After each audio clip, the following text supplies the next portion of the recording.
That's the way coffee should be drank. Instead, I'm trying to not rip the whole top, but keep some of it there. And it's not as whatever. Welcome in. We've got a great show.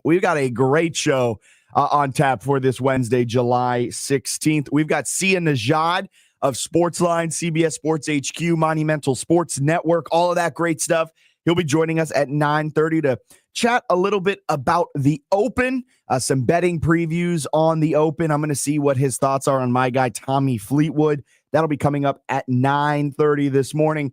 The All-Star Game delivered with the first ever swing off, and we've been teasing it all week. We'll get into our top 10 quarterbacks around the NFL. We'll also react to Matt Joseph's ranking that he released yesterday on Border to Border. If you want to watch that or listen to that, it's live over on ESPNRichmond.com/podcast. You can find it there as well. But we'll share our own and react to Matt's here in hour number one as well. Let's go out to the phone lines to start out this July 16th morning. We've got Ivan on line one. Good morning, Ivan. How you doing? Good, Jack. How you doing, buddy? Great. Thanks for asking.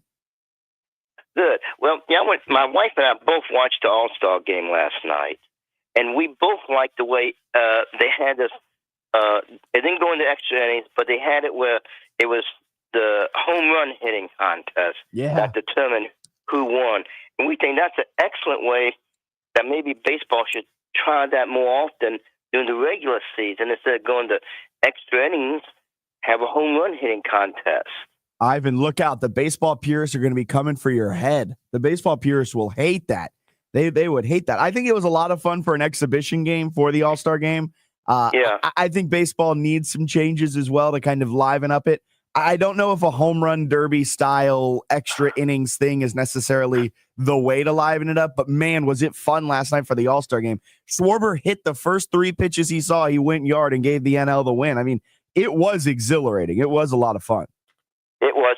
Now, also, I was reading in this morning's paper about how baseball is negotiating about having a salary cap. Yeah. And I don't think there's any. I don't see anything wrong with it. If the NFL can have a salary cap and the NBA and NHL can have a salary cap, these agents in baseball should realize one thing: if you don't have a salary cap, teams like the Orioles and you could put anybody else and the Nats, they're not going to be able to compete because teams like the Yankees, Dodgers, you name it, will just be like vacuum cleaners and sucking up the best players and making their teams super teams, and everybody else will be just getting the crumbs and not being able to compete. Well, we've had over 100 years of no salary cap. I don't think they're ever going to institute necessarily a hard salary cap. I think right now the players are actually arguing that it's better for them that there's no salary cap because it's unlimited earning potential. Whereas with the salary cap, it essentially caps how much each player can make, thus impacting their overall earning value. So I doubt the players would actually ever want to institute a salary cap. It will be the owners. But I think in order to make baseball a more fair game, quote unquote, you got to institute a salary floor because these are still all billionaire owners, right? Like even the Tampa Bay Rays owner is a billionaire. The Pittsburgh Pirates owner is a billionaire. The Chicago White Sox owner is a billionaire. These are all some of the lowest payroll teams in the MLB, and they're content with doing that because the lower the payroll is, they're not seeing any decrease in their bottom line, or I guess in their top line. So they're like, okay, we can spend as little money as possible. People are still going to go to the games. We're still going to get our share of media rights revenue, and we're going to maximize our earning potential. They're looking at it as a business rather than a sport team.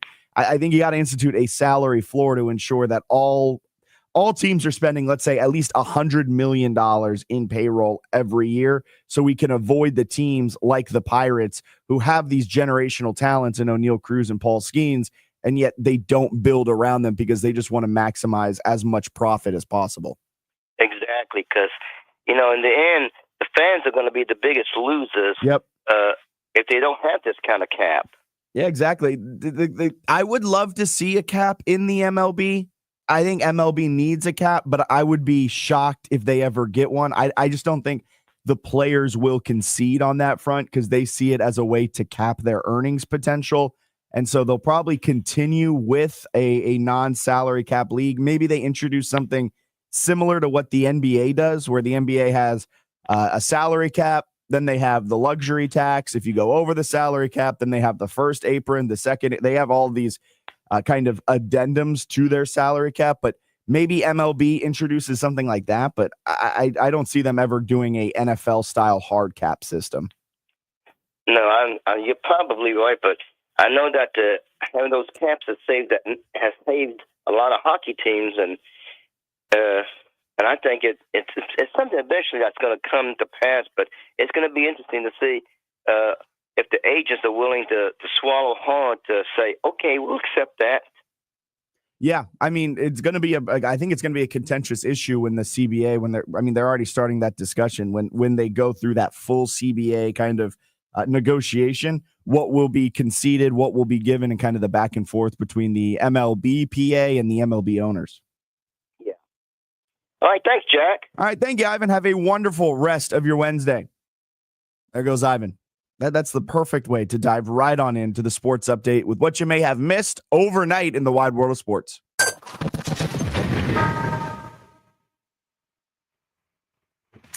This is your Fitz The Bill morning update. Getting you caught up on some of the biggest stories in sports. All right, so the All-Star game had a wild finish last night. It was a swing-off to decide the winner. Thanks to the big bat of Kyle Schwarber, the NL won the All-Star game after a 6-6 tie after 9 innings. Schwarber went up to bat with the NL down 3 home runs to 1 in the swing-off. He then proceeded to hit 3 straight home runs on 3 straight swings, and the NL would go on to win 4-3 in that swing-off. Not only was the swing-off new, the automatic ball strike system, commonly referred to as ABS, was also used in the All-Star game. Players challenged 5 calls throughout the 9 innings, and players were successful on 4 of those 5 challenges. In the WNBA, Caitlin Clark suffered another groin injury, this time with just 39 seconds left in the Fever's 85-77 win over the Connecticut Sun. Clark has been dealing with these groin injuries on and off all season, and now this one comes just days before the WNBA All-Star Game being held in Indianapolis. In the NBA, Adam Silver spoke after the NBA's Board of Governors meeting and said that the dialogue about whether to potentially add teams to the league will continue. He said, quote, "A lot of analysis still needs to be done, and nothing's been predetermined one way or another. And without any specific timeline, we're going to be as thorough as possible and look at all the potential issues." In the NFL, we saw a couple of extensions get inked. Another one for the Jets as they locked in Sauce Gardner with a 4-year, $120.4 million deal, $85.653 million guaranteed, and you can buy a lot of Sauce with that. The average annual value, $30.1 million, makes Gardner the highest paid cornerback in the history of the NFL. The Chiefs locked in Trey Smith to a 4-year, $94 million deal, $70 million of that guaranteed. And with all of these extensions being inked over the last 48 hours, there has been one exception, Terry McLaurin. The Commanders wide receiver spoke with the media yesterday, voiced his frustrations with the situation. He made it clear that Washington is the team he wants to be at, but that it, quote, takes 2 to tango in order to get the contract situation figured out. That'll do it for the sports update. A lot happening around the wide world of sports, despite not a lot of sports being played. Those extensions, a lot of money being thrown around. The Jets have inked Garrett Wilson to a massive deal, around $32 million per year. Sauce Gardner now around $30 million a year. They've locked both of their young stars up for the foreseeable future. And meanwhile, Terry McLaurin here in Washington, D.C., waiting to get inked to a longer-term extension. He has 1 year remaining left on his current contract, around $22 million owed to him for this final year of contract, and he wants a little bit of security moving forward. And so he's been asking for this extension. We've been talking about it here on Fitz the Bill across ESPN Richmond, and yesterday was the first time in quite some time that Terry McLaurin actually spoke to the media And he did it right after filming his Eastern Automotive hit. I mean, shout out for Eastern Automotive. They got a ton of free publicity out of this. All of the media was there documenting everything that he was doing from the second he stepped foot at their filming location to the end of it all. But overall, really smart move by Terry McLaurin.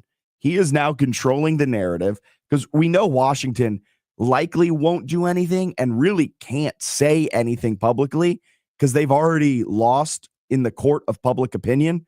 And if they said anything contrary to what Terry McLaurin has said, I think they would be pointed as the villain in this entire situation. So Terry now has won in the court of public opinion. All the public sentiment is on his side, which may actually get him a couple of extra bucks in the end.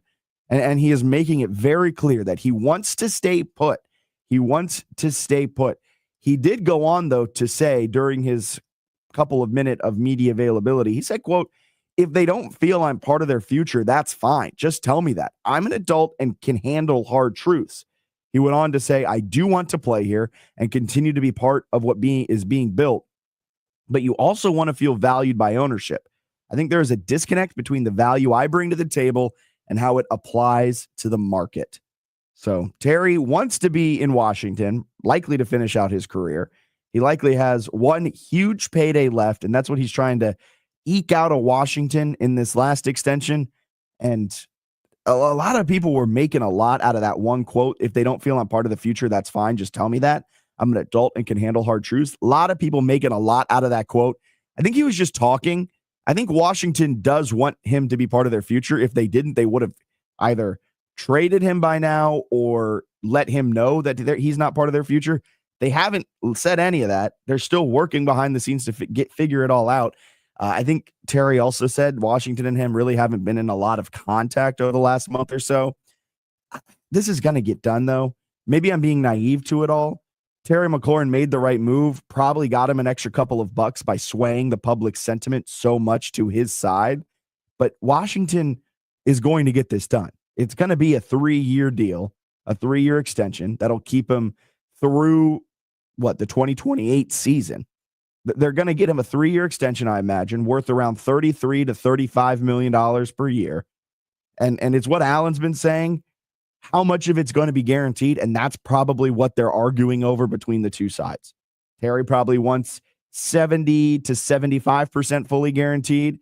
Washington doesn't necessarily want to set that precedent because this is the first extension that Washington has tried to work out with one of their stars.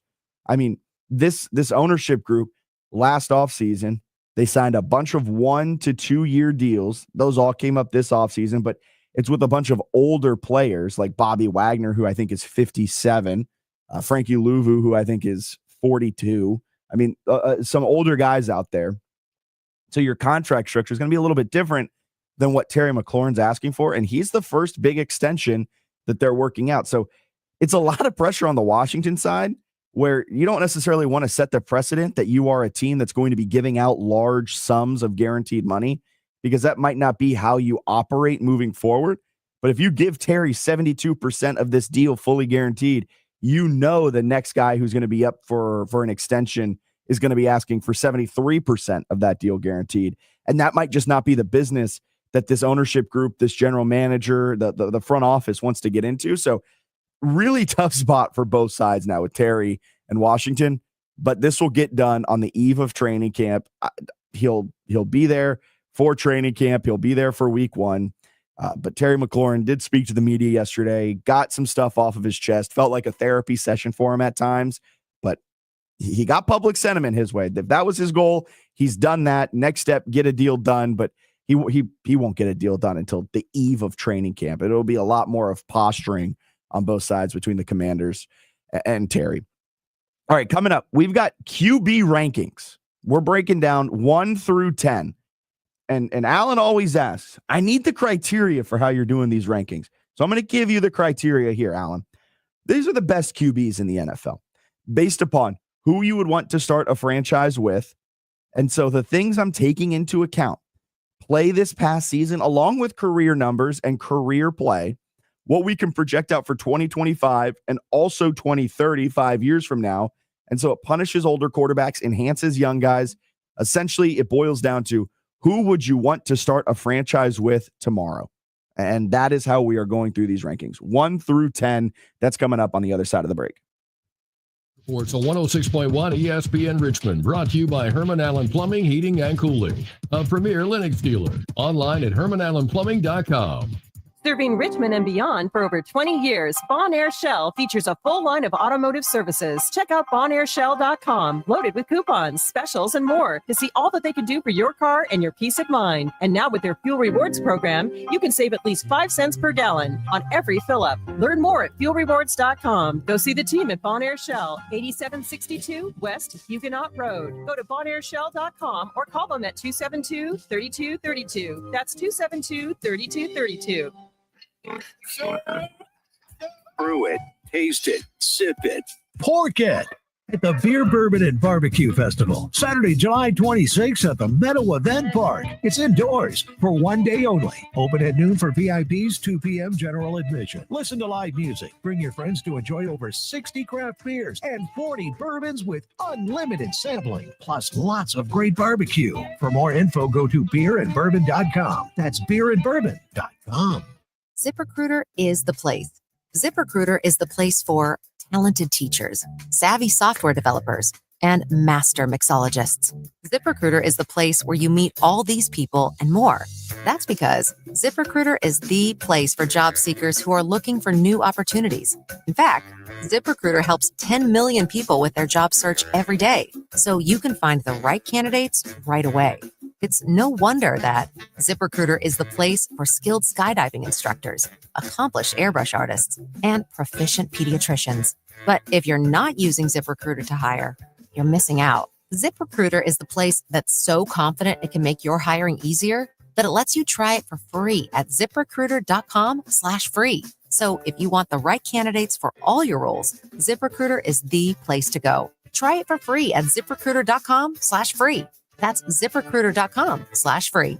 Never miss out on great candidates with ZipRecruiter. The Open Championship PGA Leaderboard updates live on 106.1 ESPN, presented exclusively by Richmond LSV. Street legal low-speed vehicles. Schedule a test drive today at richmondlsv.com. 106.1 ESPN traffic. The right lane is closed heading west on 64 due to an incident just before 295, causing slow-moving traffic from Bottoms Bridge. Heavy on the brakes heading west on 64 between Mechanicsville Turnpike and 95 interchange. Slow-moving traffic on 95 southbound between Chamberlain Avenue and Hermitage Road. And there's been a crash on Parham Road just north of Patterson Avenue. Statewide sports, straight talk, and no fluff. Border to Border with Matt Josephs on 106.1 ESPN. Your daily dose of hard-hitting Virginia sports debate. Don't miss it.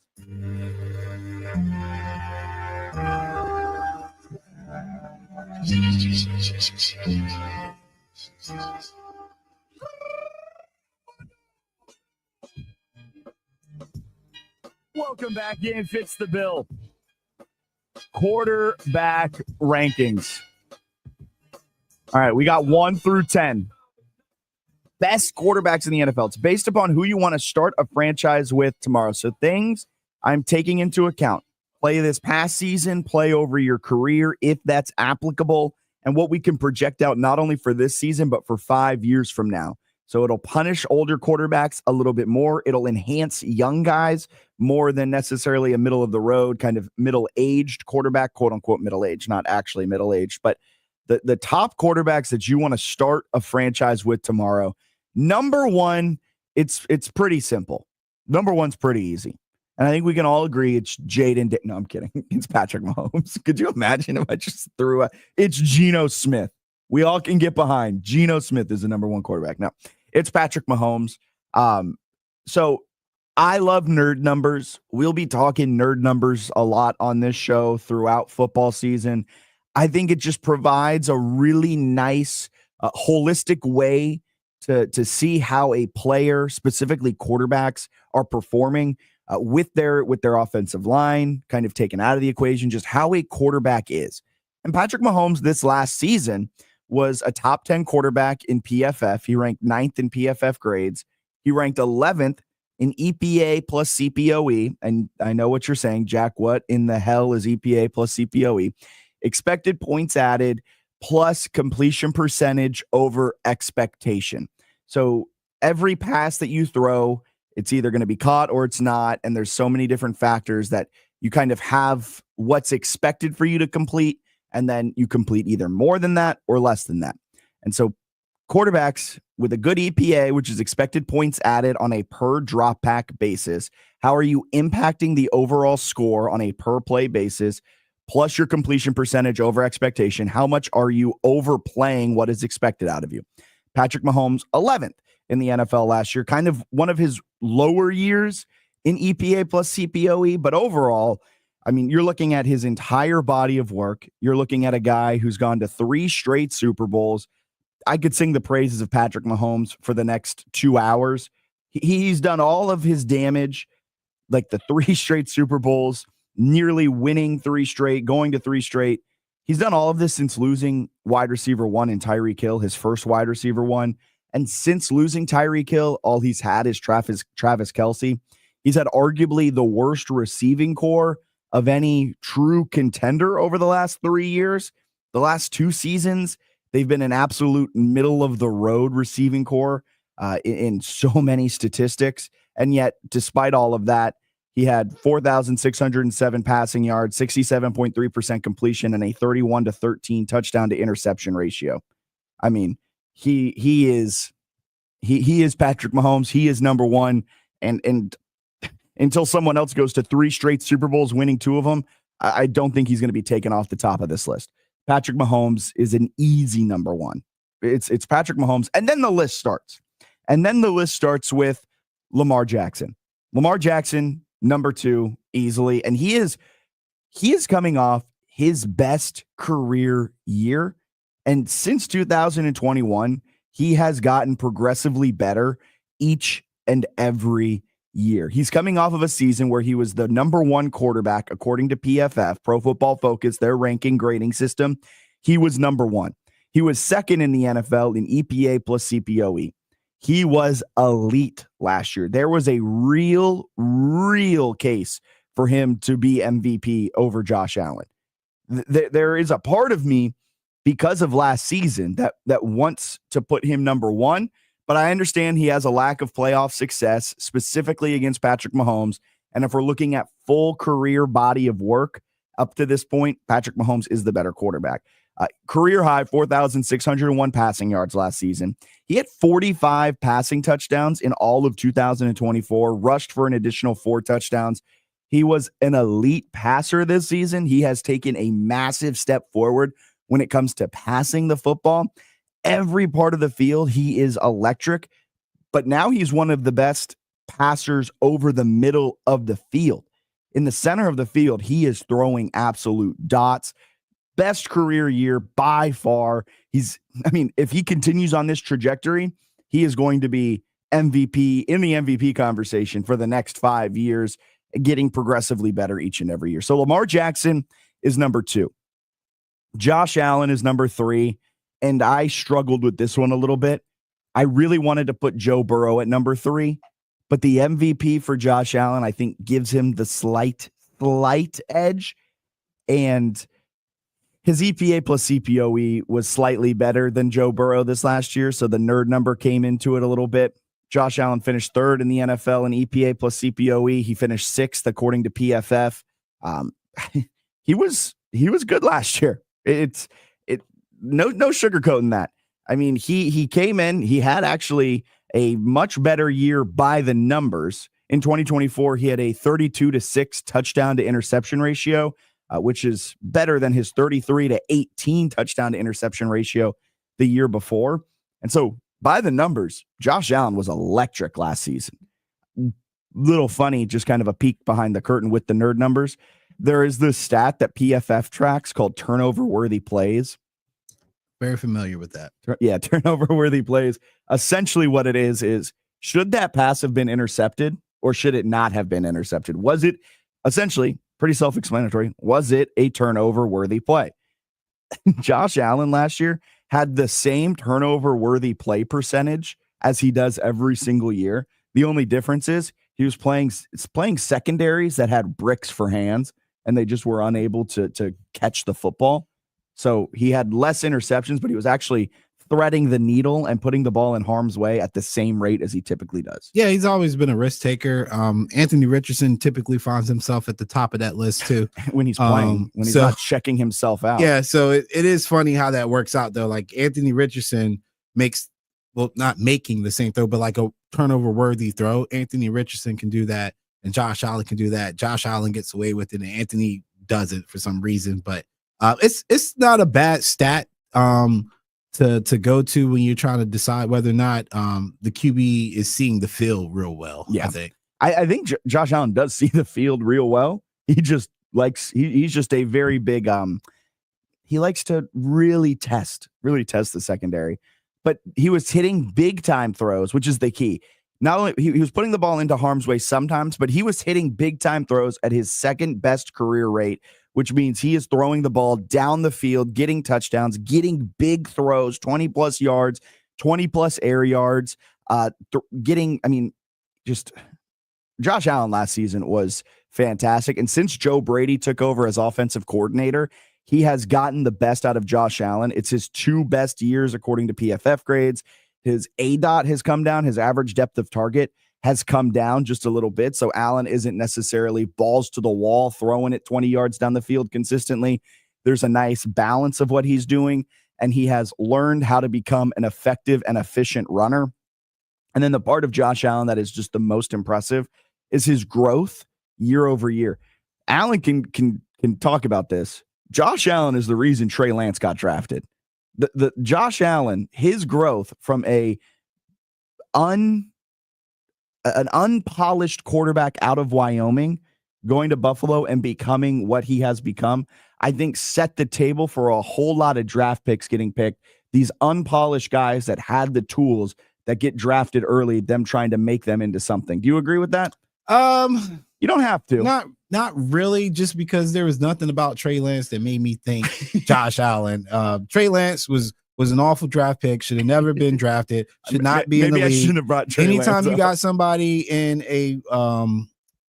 in their pro day being taught how to throw the football properly, that should be a red flag. So it's like Anthony Richardson then, a big I would guy. I would say Anthony guy. Richardson probably got more credit because of Josh Allen. I think Josh Allen, because he ran the ball, but I would say for him it would be more comparable to like what Wentz was at North Dakota State, and then what Josh Allen was at Wyoming, rather than what Trey Lance was and Josh Allen was. I don't agree with that. I just think Lance was poorly scouted and should have never been in the league in general.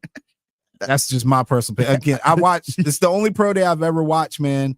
That I've seen people literally coaching him on the fundamentals of like where to put your feet, your arm angle when you're throwing the ball. Like it was very elementary. It was kind of concerning for me, and we drafted him. That's fair. Yeah, that's why I kind of deferred to you on that, because I knew you probably had some thoughts on Trey Lance. I will say, unpolished guy that you think can come into your system and you can develop into something. Yeah, because when that is what they did with Josh Allen, and I think with that they're like, oh, Anthony Richardson, he's a great runner. He has a big arm. He can do something with that.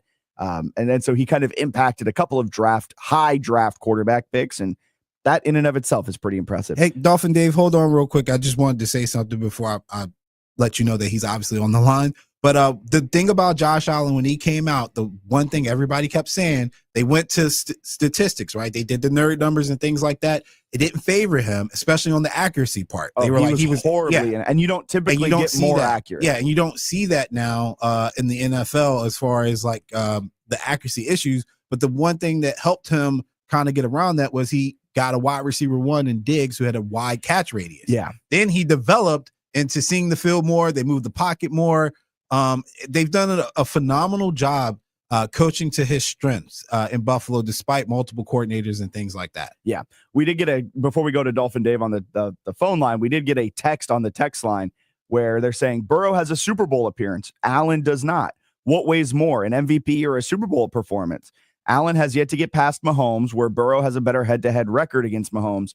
Just my 2 cents. Allen is a great guy, great Dan. Allen is great, don't get me wrong, but Burrow has more success. playoff success, maybe, but Burrow does just have that one Super Bowl performance. Outside of that, he's missed the playoffs a couple of years. He's been a little bit of injury prone quarterback. Some injuries that really just kind of weren't necessarily like, oh, it's a pulled hamstring. It was like a destroyed knee, and then he hit his thumb in a weird way. They were weird injuries, but still, he's had his season ended prematurely twice. Joe Burrow has had one really good Super Bowl run. He's my fourth best quarterback. He is elite, but I think what Josh Allen has done growing every year, plus Josh Allen's ability to run the football, he's a multifaceted quarterback. That is why I put him at 3 over Joe Burrow ever so slightly. Because if I'm starting a franchise tomorrow, I like what Josh Allen does holistically over Joe Burrow. All right, let's go to the phone lines real quick. Dolphin Dave is on line 1. Good morning, Dolphin Dave. Hey, gentlemen, good morning. One of the things to think about, though, and this is just way back there, is Josh Allen, when he got drafted out of Wyoming. So it wasn't a culture shock to go to a place like Buffalo and play football as if there was let's say, a quarterback drafted out of Miami having to go play in Buffalo. Great point. I mean, he knew cold weather. He knew exactly what was going to be like to be able to play in, the frigid temperatures. I think that has a big thing to do with it. And the other thing I brought up in the show once before, guys, is this. Before you can be an athlete, you can be a quarterback, you've got to be smart. You've got to learn your progressions. Like you were talking about Trey Lance, them teaching Trey Lance things and stuff like that. You're right. That never should have happened. You've got to have someone who can look at a complicated playbook and someone who can go ahead and do that complicated playbook. And I'll just tell you that Patrick Mahomes as number 1 is a great choice because Patrick Mahomes is as good as he has improved every year. He doesn't sit on his laurels. He goes ahead and says, I'm good, but I got to fix this in my game. Or I got to fix this in my game. And he's smart. And you got to be smart before you can be athletic. When you put the two together, then you have a successful quarterback. Dolphin Dave, thank you so much for calling in. You make a great point about Mahomes, too. He has also changed his game multiple times over from when he started his career to where he is now. I mean, the entire offensive strategy when he first got into the league with Tyreek Hill was deep balls. Then defenses adjusted. They put a too high safety shell over the top to take away the deep balls. He then had to become a dink and dunk passer. And I don't mean that derogatory. I mean that with praise. He then changed his game from being one of the best deep ball throwers in the NFL to one of the best dink and dunkers. He's getting the ball out so much quicker. It's compensating for an offensive line that has taken a couple of steps back from where it was when he first got in the league. That's another reason why Patrick Mahomes is number 1. And I think he is in a tier above everyone else. He is in his own league until proven otherwise. Let's go back out to the phone lines. On line 2, it's Michael. Good morning, Michael. How are you doing? Good morning, Jack. How you doing? Great. Hey, I'll keep it quick. I know you guys are probably trying to get to a break, but listening to the Burrow-Allen debate, one thing I'd like to point out why I would favor Burrow over Allen is Burrow plays in a much harder division. I mean, the Jets are horrible. The Patriots haven't been good in years. The Dolphins are the Dolphins. So, he plays in a much easier division. And one other thing is Allen has been known or liked to set pad. And I've seen games where the Bills are up 28 points and Allen's still in the game running 2 more touchdowns or throwing for 2 more touchdowns. I mean, so his stat line at times can be a little skewed because there's times where the Bills are up so much, but yet he's in the game stat padding. Do you hold that against Tom Brady? What, stat padding or I mean, playing in a bad division and stat padding. I mean, there's multiple games where Tom Brady throughout his career, had 50 some odd points and was still in there getting. I think as long as you're in the game, I'm going to respect what you're doing because you're doing it against NFL defenses. Well, I mean, yeah, Brady played in a weak division. I mean, I think a lot of his. I mean, if you look at it, Brady had pretty much 8 games a year he was going to win because that division was so bad.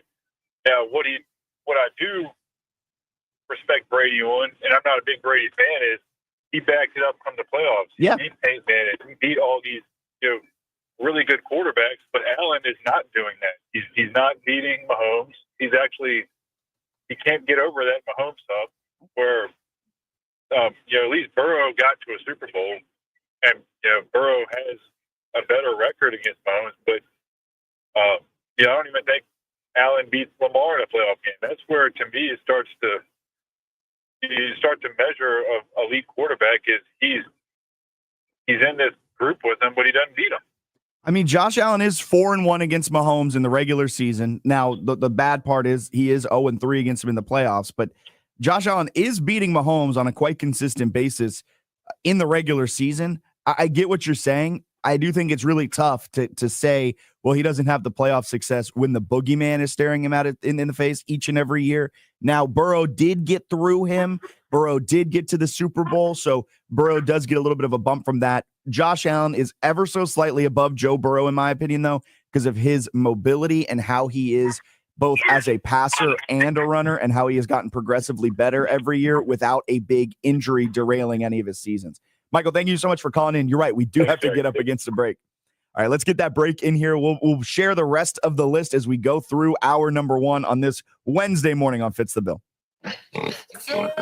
It's the annual RVA Beer, Bourbon, and Barbecue Festival, Saturday, July 26th at the Meadow Event Park. Tickets online at beerandbourbon.com. Golf season is here at Hunting Hawk Golf Club. Plan your next golf outing for your kids' athletic team, church group, or fundraiser online at huntinghawk.com. That's huntinghawk.com.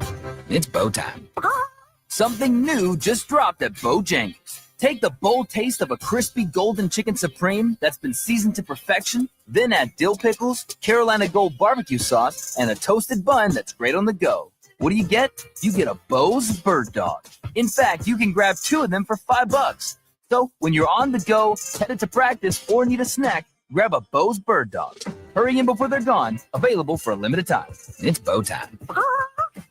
Summertime in RVA means one thing. Golf season is here. If you're looking for the perfect golf course, head over to Queenfield Golf Club, located just a few minutes east of Mechanicsville. Queenfield offers a beautifully secluded 18-hole course, spacious driving range, and professionally maintained practice greens and bunkers. Schedule your tee time today by calling 804-769-8838 or reserve a spot online at queenfieldgolf.com and make Queenfield Golf Club your new favorite course. This is Greg Trzynski of the Original Mattress Factory. Recently, the owner of a large mattress retailer was proudly sharing how over 65% of their queen mattress prices are $15.99 or higher. At the Original Mattress Factory, our focus is a little bit different.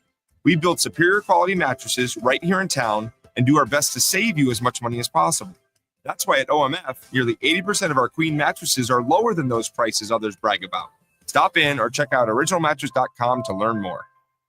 It's summertime here in the RVA, and soccer season is in full swing. Make your plans now for the Richmond Kickers' next home game, Saturday, August 2nd versus FC Naples. It's National Ice Cream Day at City Stadium, presented by Nightingale's famous ice cream sandwiches. Gates open at 6 p.m. for a 7 p.m. start, so make sure to stop by early for happy hour beverage specials and sample RVA's best variety of food trucks. Reserve your tickets today at richmondkickers.com. And don't forget, at Kickers games, dogs are always welcome.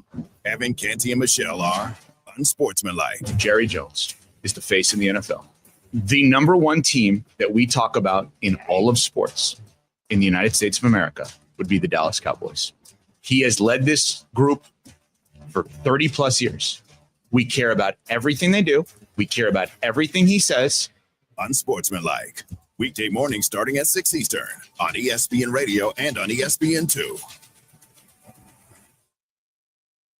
Weather reports on 106.1 ESPN Richmond, brought to you by Herman Allen Plumbing, Heating, and Cooling, a premier Lennox dealer. Online at hermanallenplumbing.com. 106.1 ESPN weather.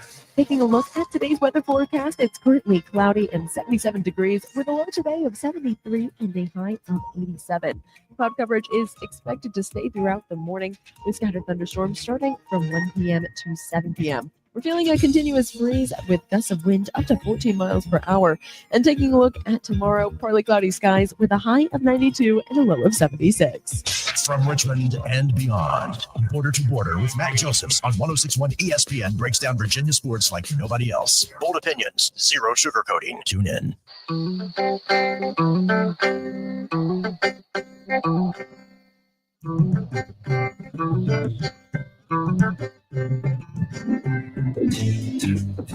Welcome back in, Fitz the Bill. On this Wednesday, July 16th, we're going to go out to the phone lines before we keep going through this quarterback ranking list. Bruce is on line one. Good morning, Bruce.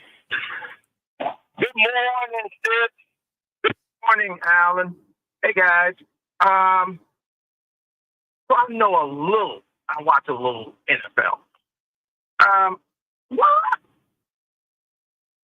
Alan made a point a couple of days ago regarding Jalen Hurts, and he's the Super Bowl champ. I believe the Super Bowl MVP as well. Mm-hmm.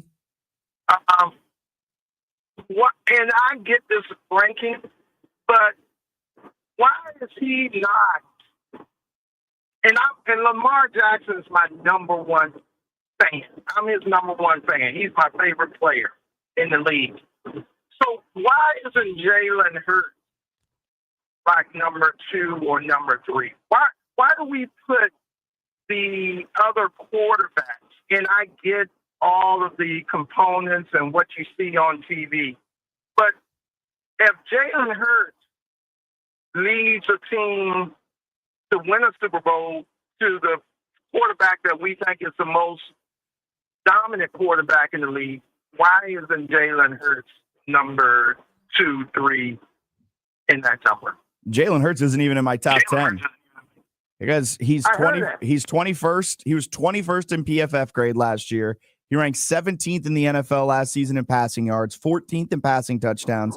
And when the Eagles got great last year, it was when they took the ball out of Jalen's hands. He was game planned out of his own offense where the Eagles had, I believe, a week 5 bye week. I want to say it was a very early on in the season bye week.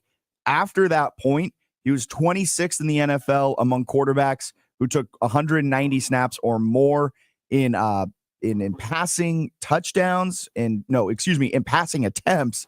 And then he was 24th in passing yards. So he's very good when he is called upon. Like he is. We saw what he did in the Super Bowl, 77% completion percentage, Super Bowl MVP. He is great, and he rises up in big moments, which is awesome. But he's he is an elite level role player. That's how I view Jalen Hurts. He knows his role. He executes it extremely well, and he thrives in that environment. But he is not a quarterback that I want to start a team with tomorrow. So, Fitz, I want to flip the pancake. So we talk about Terry Bradshaw, and we don't give Terry Bradshaw his kudos for 4 Super Bowl championships in 6 years. But the one thing when I heard people talk about Jalen Hurts and they use the comparison of Burrow or Allen or Lamar, can't Jalen Hurts run? Isn't he a mobile quarterback? He can run. I mean, he is. Doesn't he have arm strength that he can push the ball down the field? When he's asked to, yeah. Well? Okay. So is it more of, hey, the offensive coordinator doesn't allow him, or the game plan doesn't encourage him to be all these guys? Because once he's as you referenced, once he's requested to do these items, he's able to do them. I just think Jalen Hurts is a good damn quarterback, and I think people say he's a game manager. Well, if you're winning me Super Bowls, I'm going to take that game manager. Give it to me all day and put ice cream on the top. So I want Lamar to win a Super Bowl because I'm tired of rhetoric against him. But Jalen Hurts has done that. And, I mean, that's just my take. But I don't watch enough football as you guys do. I would love for Lamar Jackson to win a Super Bowl. I think I'm a big Lamar guy as well. I'm huge on him. I think he's the best, the second best, right behind Mahomes. But if you're talking just pure talent, the dude is out of this world. He's an alien. With Jalen Hurts, yeah, when he is asked to do good things, he does them. But when he is asked to consistently week in, week out, be the provider of the offense, they went 2-2 in the first 4 weeks of the season.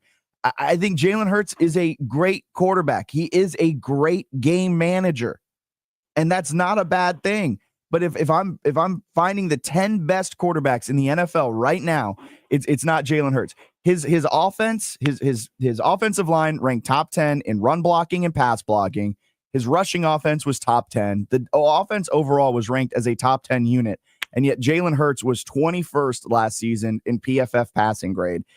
There's just so many things that I think he does not. He's just an elite role player. He plays his role exceptionally well, and that is huge for that Eagles team. He is exactly what Philly needs. He's not what, let's say, the Los Angeles Rams would need. You know, Fitz, I'm going to leave you with this. I think there's a caution here, and I think we say this about Jalen Hurts, and the vocabulary we use when we describe him sounds like a Trent Dilfer. It sounds, or Vinny Testaverde. It sounds like he's a game manager, but he's so much more than that, guys. And for the look of the football that I watch with the Eagles, I think if we are looking at what this guy can do with his wideouts, with his tight end, with his running back, he is special. But I think there's a rhetoric that's been put out here to these national sports talkers that he's a great game manager.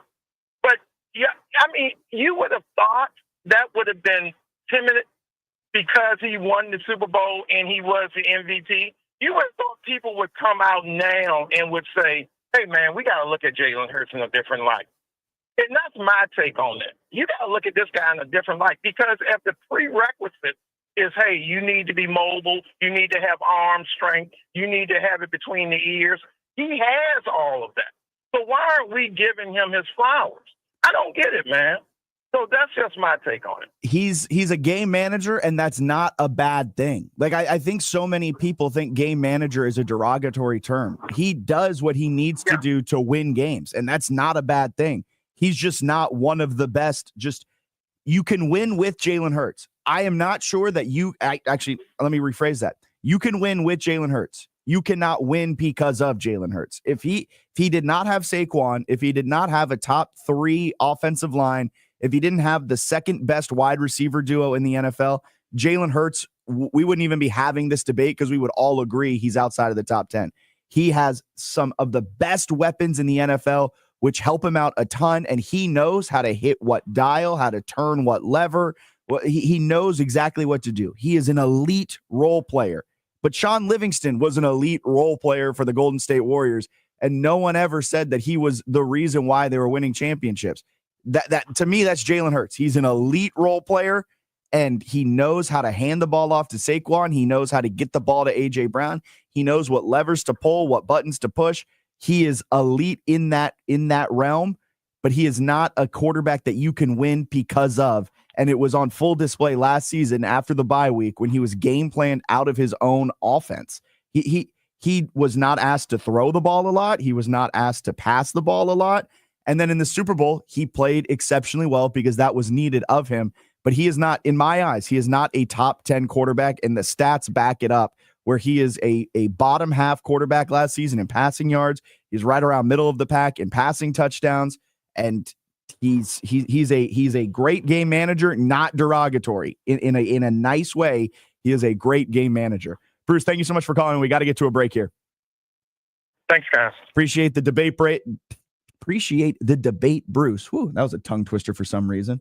I don't know what happened there. We got to get another break in here. Keep calling in, 804-327-0888. If you keep calling in, I may not have to get through the rest of my top 10, and you can't argue with anything else I got to say because I got a couple more in there that might rub some people the wrong way. That's coming up on Fitz the Bill. Traffic reports on 106.1 ESPN Richmond, brought to you by Herman Allen Plumbing, Heating, and Cooling, a premier Linux dealer. Online at HermanAllenPlumbing.com. The countdown is on. Save the date because Diamonds Direct's Designer Summer Sale kicks off this Monday, July 21st, with 20% off the entire store. Engagement rings, diamond studs, fashion jewelry, and more. Want early access? Book your appointment now because the best pieces go fast. Don't miss the jewelry event of the season next week only at Diamonds Direct, and designer appearances July 25th through 27th. Top designers from New York and LA with their exclusive collections. Visit diamondsdirect.com to book your appointment and start saving. This is a special notice to U.S. taxpayers owing $10,000 or more to the IRS. Tax Relief Advocates is urgently notifying taxpayers that tax relief initiatives are now available that may significantly reduce or eliminate what you owe. If you're afraid of an IRS lien, levy, or wage garnishment, don't lose hope. You can now take advantage of these current relief programs to end all collections, reduce the amount you owe, and resolve your tax problem. Even if you have years of unfiled tax returns or are already in a payment plan, you may still qualify for significant relief. Struggling taxpayers can now get relief they need during these hard economic times. A hotline has been established by Tax Relief Advocates for you to call and see what you qualify for. They are A+ rated with the BBB and have over 1,000 5-star reviews. Don't wait. Call 800-575-7147. 800-575-7147. That's 800-575-7147 or simply visit TRA.com. Must qualify for enrollment. Results may vary. Experience fun in a street-legal electric low-speed vehicle from Vintelli. Now available for cruising in your neighborhood from Richmond LSV. Our LSVs come with a Virginia license plate, lithium battery, Bluetooth, and much more.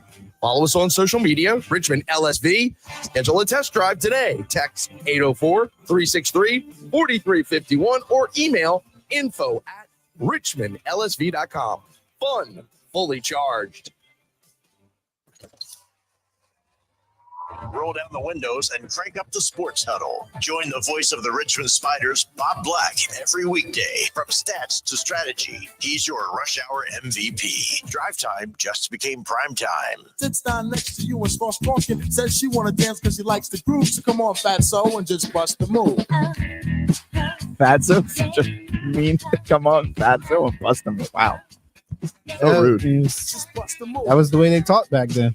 All right, we're going to keep rolling these quarterback rankings. As a reminder, these are the best QBs in the NFL as decided on by me. It's based upon who would you want to start a franchise with tomorrow. So this past season play, along with career numbers, are taken into a large account. But then also, what can not only we project out for next season, but project out for 5 years from now. So 1 through 4 we've shared. Mahomes, Jackson, Allen, and Burrow. People have some issues. Maybe Burrow should be above Allen because of playoff record. Look, Josh Allen, he's just run into the boogeyman a couple of times in the playoffs, which makes his playoff record look a little bit worse than it otherwise would have. For Joe Burrow, he's 4th. He is fantastic. He was the bright spot for the Bengals this last season. He's coming off of a 4,918-yard performance in 2024. 43 touchdowns, 9 interceptions, career best completion percentage, second best yards per attempt at 7.5 yards per attempt. When he is healthy, he is one of, if not the most elite thrower of the football. Josh Allen is a great thrower of the football and a great runner, gives him a little bit of an edge. And Joe Burrow has had 2 season-ending injuries, which does take a little bit of the luster, a little bit of the shine off of him.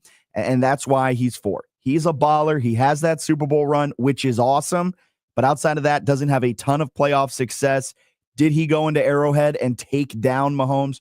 Sure. But if you're saying that, Burrow plays in the AFC North, a much more difficult division, Allen found this stat. Joe Burrow is 10-14 in his career against the AFC North. Josh Allen is 6-6. Right. But Burrow is 4th. But Burrow is a strong 4th. Then 5th, we've got Jaden Daniels. And this is why I was stressing how youth is so important in this ranking, because Jaden Daniels, his youth is why he's 5th. He's coming off of the best rookie year we've ever seen. He broke RG3's rookie quarterback rushing record. He was everywhere rushing the football. He was the 4th rookie ever to be responsible for 30 touchdowns or more in the regular season, 25 passing, 6 rushing. Oh, by the way, he was elite in the playoffs. Oh, by the way, he was 8th in the NFL in expected points added plus completion percentage over expectation. Oh, by the way, he threw for over 4,000 passing yards, finished the year with 30 touchdowns, 10 interceptions. Dude was phenomenal as a rookie. And he had an insane 1.5% turnover-worthy play rate, which is an astronomically low number for a rookie. He watched film last year on 2x speed so he could get used to the speed of the NFL. He processes at probably the best level of any young quarterback. I mean, the dude is going to be an elite level quarterback for years to come. I wouldn't be shocked if next year he's in the top 3. He is that good. He can be threatening Lamar and Mahomes at the top of this list. For right now, he's 5th. The youth playing a huge factor into it, but Jaden Daniels rounds out the top 5. We'll keep sharing what we've got on our quarterback rankings, 6 through 10, coming up to start out our number 2. Keep it locked right here on Fitz the Bill. Richmond, this is Joe Simpson. There's only one place in the 804 to stay up to date on all things Atlanta Braves, and that's 106.1 ESPN. It's time. Time for the pro to get everything for the job delivered. Large orders of lumber, doors, windows, paint, plumbing, anything the job needs, all from one partner. Get it today with same-day delivery. Get it tomorrow with next-day delivery on 50,000 plus products. Or get it on your timeline with scheduled delivery on everything from framing to flooring. It's time to get your whole job, all your jobs delivered. Ask about all our new delivery options at the Pro Desk. The Home Depot Pro, it's about time. There's nothing like when you get that part from eBay and it just fits. Yeah, the first time. So you can do less of this and get right back to more of this. At eBay, you'll find all the parts you need, guaranteed to fit, at prices you'll love. Sounds good, doesn't it? eBay, things people love. Eligible items only. Exclusions apply. Chronic migraine is 15 or more headache days a month, each lasting 4 hours or more. Botox, onabotulinum toxin A, prevents headaches in adults with chronic migraine before they start. It's not for those with 14 or fewer headache days a month. It prevents on average 8 to 9 headache days a month versus 6 to 7 for placebo. Prescription Botox is injected by your doctor. Effects of Botox may spread hours to weeks after injection, causing serious symptoms. Alert your doctor right away, as difficulty swallowing, speaking, breathing, eye problems, or muscle weakness can be signs of a life-threatening condition. Patients with these conditions before injection are at highest risk. Side effects may include allergic reactions, neck and injection site pain, fatigue, and headache. Allergic reactions can include rash, welts, asthma symptoms, and dizziness. Don't receive Botox if there's a skin infection. Tell your doctor your medical history, muscle or nerve conditions, including ALS, Lou Gehrig's disease, myasthenia gravis, or Lambert-Eaton syndrome, and medications, including botulinum toxins, as these may increase the risk of serious side effects. Why wait? Ask your doctor, visit BotoxChronicMigraine.com, or call 1-800-44-BOTOX to learn more. Score alerts, hot takes, and Richmond's loudest fans. W291CL Lakeside Richmond and WURV HD2 Richmond. Bring the noise and game on 106.1 ESPN.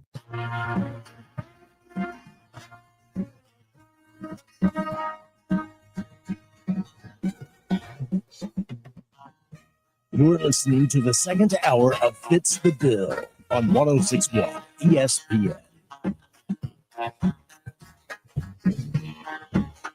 Welcome into hour number 2 of Fitz the Bill on this Wednesday, July 16th morning. I'm Jack Fitzpatrick Allen alongside.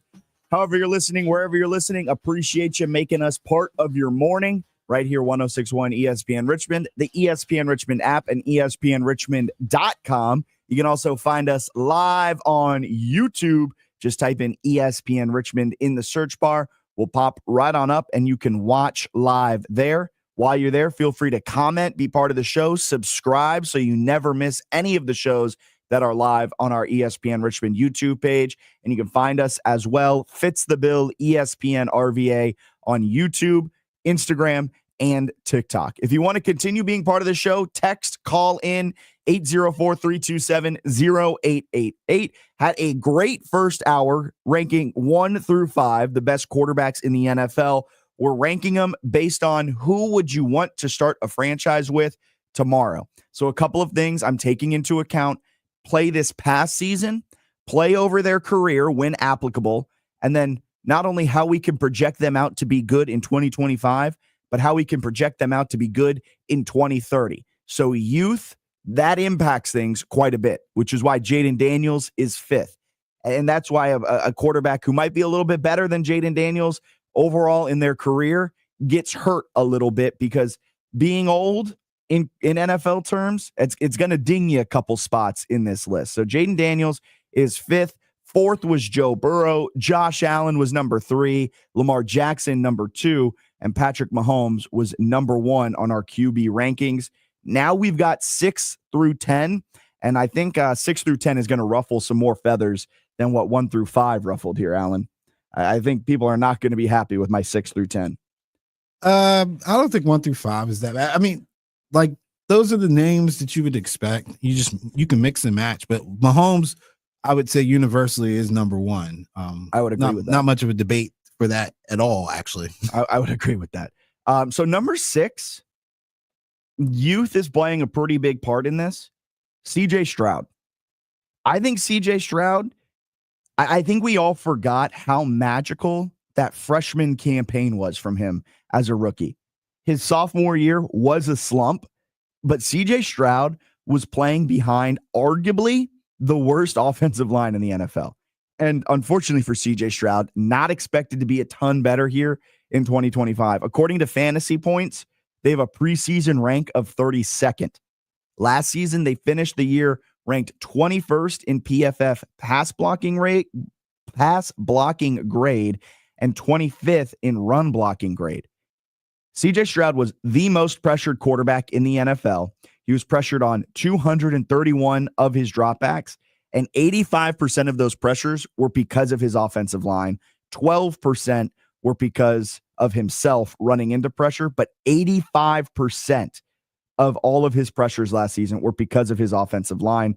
And, oh, by the way, he had one of the worst rushing attacks in the entire NFL, so he didn't have any help from the rushing attack.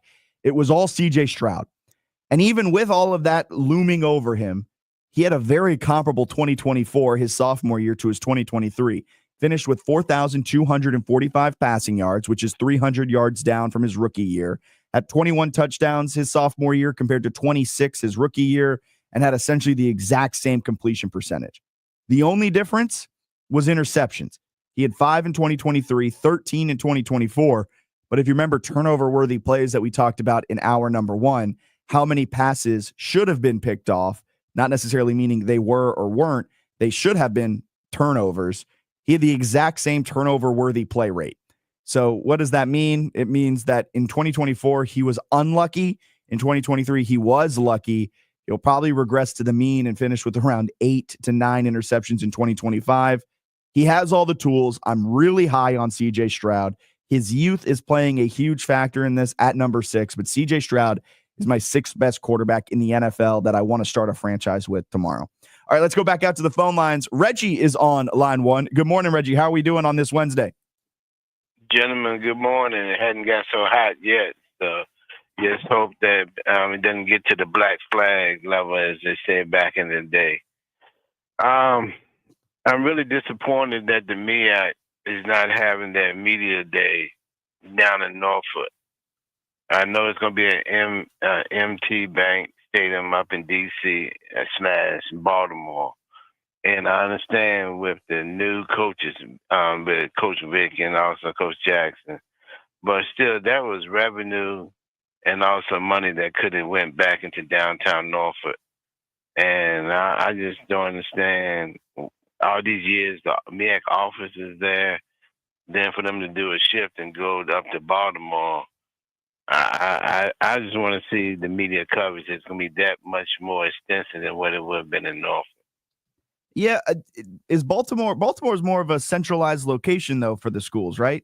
I mean, you got Delaware State up there, Howard up there, Morgan State up there, and then the southern schools of Norfolk State, NC Central, and South Carolina State. So Baltimore is a little bit more, I guess it's not fully centralized because those top 3 schools have a much closer, maybe not entirely centralized, essentially the same as Norfolk. I think it just raises the profile a little bit of the MEAC, though.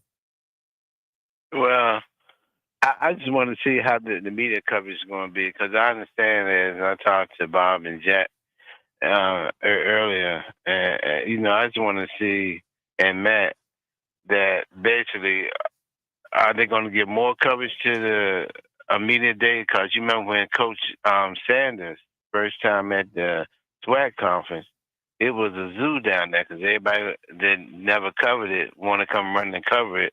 Then you had a fiasco where one reporter was disrespecting Coach Brown, and he walked out from the reporter.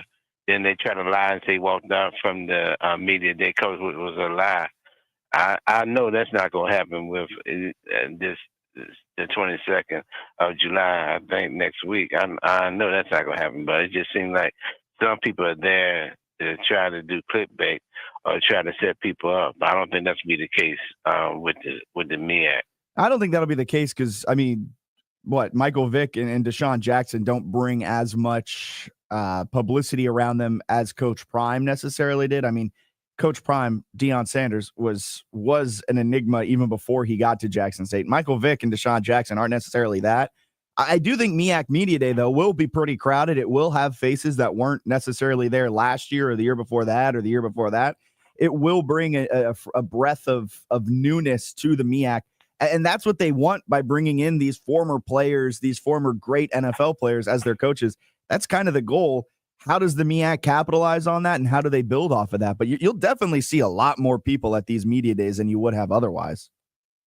Yeah. I'm just, wondering how ESPN is going to cover it. Will they go to ESPN 1, 2? Either way, I'm sure you have to have the app, and you probably have to download on your phone. And I just hope the reporters be respectful to Coach Vick, because some reporters are going to try to bring up the past, which the man paid his debt to society. America's supposed to be a forgiving nation. You pay your debt, you're supposed to move forward. And he's given back so much to the community, and has brought a lot of people like Bubba Chuck, a.k.a. Allen Iverson, went into his pocket and give him money. And I'm sure Deshaun Jackson has friends that can donate to his program. So I just I get sick and tired of people who are hypocritical and talk about, well, he paid debt to society, but they still keep bringing up the issues that he did. I mean, come on, the man has paid his debt. Move on. Yeah, I mean, he probably will have to answer a couple of questions about his past, just because it is something that is newsworthy. He has paid his debt, but I mean, that is something that will probably be brought up. I doubt it'll be harped on, but that's also so long in the past. He had that stint with the Eagles. It was occasionally brought up with him, but I just don't see it being a huge thing around what will be asked. But I would be shocked if something about it wasn't asked maybe once, about how he learned from it and how he can use that as, a learning moment for his players, something along those lines. But I'll be locked in to see how MEAC Media Day plays out up there in Baltimore. Reggie, thank you so much for calling in. Have a great Wednesday. There goes Reggie. MEAC Media Day should be fun. Speaking of Media Day, CIAA Media Day is starting today with Union and State getting going at the CI Media Day down in Durham. It's down in Durham in person for CIAA. So that's going on today. ACC Media Days next week. Matt and I will be there live in location down in Charlotte, North Carolina. It is Media Day season. It is media season. It's always fun. All right, going back to the quarterback rankings. Number seven is Matthew Stafford. Matthew Stafford is one of the best quarterbacks in the NFL when he is on. And last season, he came on late in the year. He had 9 games with a PFF grade of 70 or more. 7 of those games came after week 9, about the halfway point in the NFL season. Now, he was slow out of the gates. We didn't know how good Matthew Stafford would be last season because he was dealing with like that nerve injury to his shoulder, those weird things that was going on. His whole offensive line got hurt. His whole offensive line got hurt. Then things started to turn around, and after the halfway point of the season, he lost Cooper Kupp and Nakua at one point. And that's all happened before. And then halfway point hit, and he became elite. Yeah, because everybody got healthy. And look, sometimes it takes a little bit of help, but even around that, he then gave the Eagles all they could handle. And when he is on, he is on. He had a week 14 performance against the Buffalo Bills. 320 yards, 2 touchdowns was his best performance of the year. He finished with over 4,200 passing yards. He's done that in both of his last 2 seasons. He's had 50 touchdowns over the last 2 years, just 19 interceptions. His arm's not slowing down at all. We thought maybe he might start slowing down a little bit with that injury question last offseason, nerve damage or something along the lines with his elbow or shoulder. But his arm's not slowing down. His average depth of target since 2020, 9.4 yards, 8.9 yards, 7 yards, 8.2 yards, 8.3 yards. And that shows me that his arm is still as live as anyone. And he's a good quarterback. If I'm starting a team tomorrow, I know I can get a gunslinger in and Matthew Stafford. I'll have him for two-ish years. I'm willing to take that. He's a top 10 quarterback in my book. He is a top 10 quarterback in my book. Number 8, and this Allen is when it's going to ruffle some feathers. This is going to ruffle some feathers. Dak Prescott. I am high on Dak Prescott. I like the texters on our text line, what we've heard from Bruce, what we've heard from Michael, Dolphin Dave. I don't put as much stock in playoff success as other people. Playoff success is fickle. I mean, it is a one-off game. If you have a slightly off game, you might not get it is tough to be successful in the playoffs. And Dak Prescott does have his flaws in playoff games. He's 2-5, 2-7 in playoff games. But in the regular season, when he's healthy, he's one of the best quarterbacks in the NFL. He's one of the winningest quarterbacks in the regular season since COVID. He was arguably the MVP of the league in 2023. He was second in the league in EPA plus CPOE his last fully healthy year in 2023. He ranked third in PFF in 2023. Last season, he was playing fine before missing the second half of the season. So there was a flaw in his game last season. I'll be 100% honest. But 2023 was a career year. And if I'm starting a franchise tomorrow, I love what Dak brings to the table. He's a steady quarterback. He's one of the best at the line of scrimmage quarterbacks in the NFL, one of the best between the ears quarterbacks in the NFL. Sometimes struggles with interceptions a little bit, but he gets big time throws. He moves offenses up and down the field. He's done it with a majority of different ways of doing it. When he first got into the league, they had an elite offensive line and one of the best running backs in the league. Then they kind of transitioned, still had a good offensive line. CeeDee Lamb was there. They transitioned more to a passing attack. He's been solid. Last year, though, was a little bit of a down year, but I'm chalking that up to the fact that the Cowboys had no run game and they had an offensive line that was middle of the pack in every statistical category. The team as a whole was a problem last year. Big reason why the coach got fired. So going back to his last fully healthy season, Dak Prescott was one of the best quarterbacks in the NFL, which is why he's 8th on my list. He is 8th. He cracks into that top 10. If you're, I don't know, if you're saying Dak Prescott or Baker Mayfield, let's say, I'm taking Dak Prescott. He has been a consistently above average quarterback every year in the NFL. Can't say the same about other quarterbacks. Number 9 is Jordan Love. Jordan Love he's kind of an enigma still. I'm not 100% certain that he is a great quarterback, but his youth gives him a couple of extra points that cracks him into this top 10. He's still living off of the hype of the end of the 2023 season. I mean, the second half of that year going into the playoffs, the dude was a great quarterback. Then last year, things got a little wonky. He did play quite literally all of last season, except for the first 3 quarters of the season, on a messed up MCL. He tweaked it in week 1 in that Brazil game. He missed a couple of games. He came back, wasn't ever 100%. And it kind of showed in his game a little bit. He ranked 18th in the NFL last season in PFF rank. He was 10th in the NFL in EPA plus CPOE. So he was slightly above average last year, but did not get to his full potential. He had a low big time throw percentage and a very high turnover worthy play percentage, which is just something you don't want to see. If you have high turnover worthy plays, you want high big time throw percentage. Best case scenario is just low turnover worthy plays. For him, it was flipped. Low big time throws, which means he wasn't making the big splash plays consistently, and he was putting the ball in harm's way a lot. He did have a career best 7.9 yards per attempt, but that really means nothing when you're throwing the ball into harm's way so often. This is going to be a big, big year for Jordan Love. If Jordan Love comes out and does not have a good 2025, he's off the list. But if he has a good year, he could jump up a couple of spots because of his youth and what he has shown. He has the tools. He has the ability to be really good. He's with an elite offensive mind in LaFleur. So Jordan Love cracks in the top 10, just getting in at number 9. And number 10, Allen's favorite quarterback, Justin Herbert. Justin Herbert is 10th on my list of best quarterbacks that I want to start a franchise with tomorrow. He was third in PFF grades. And Justin Herbert is the most divisive quarterback out there. I understand that. The stats love Justin Herbert. The counting stats, the nerd stats, whatever stats, they love Justin Herbert.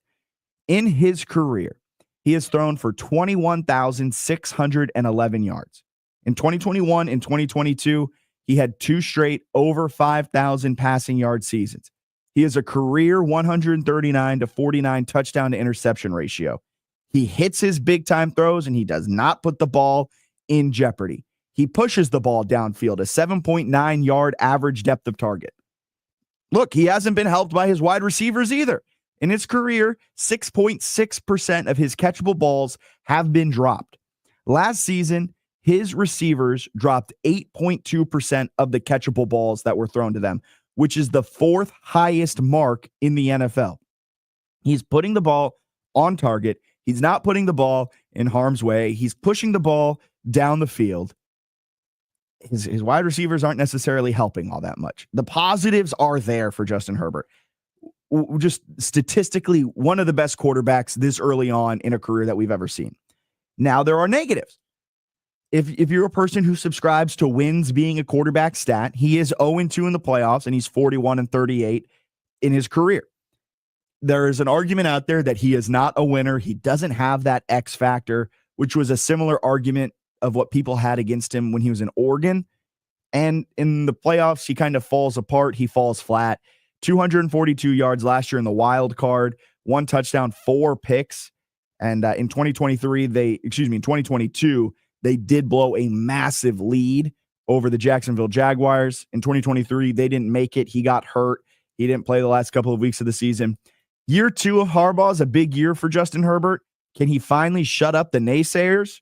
I think so. I think he's going to ball out and he's going to be a great quarterback.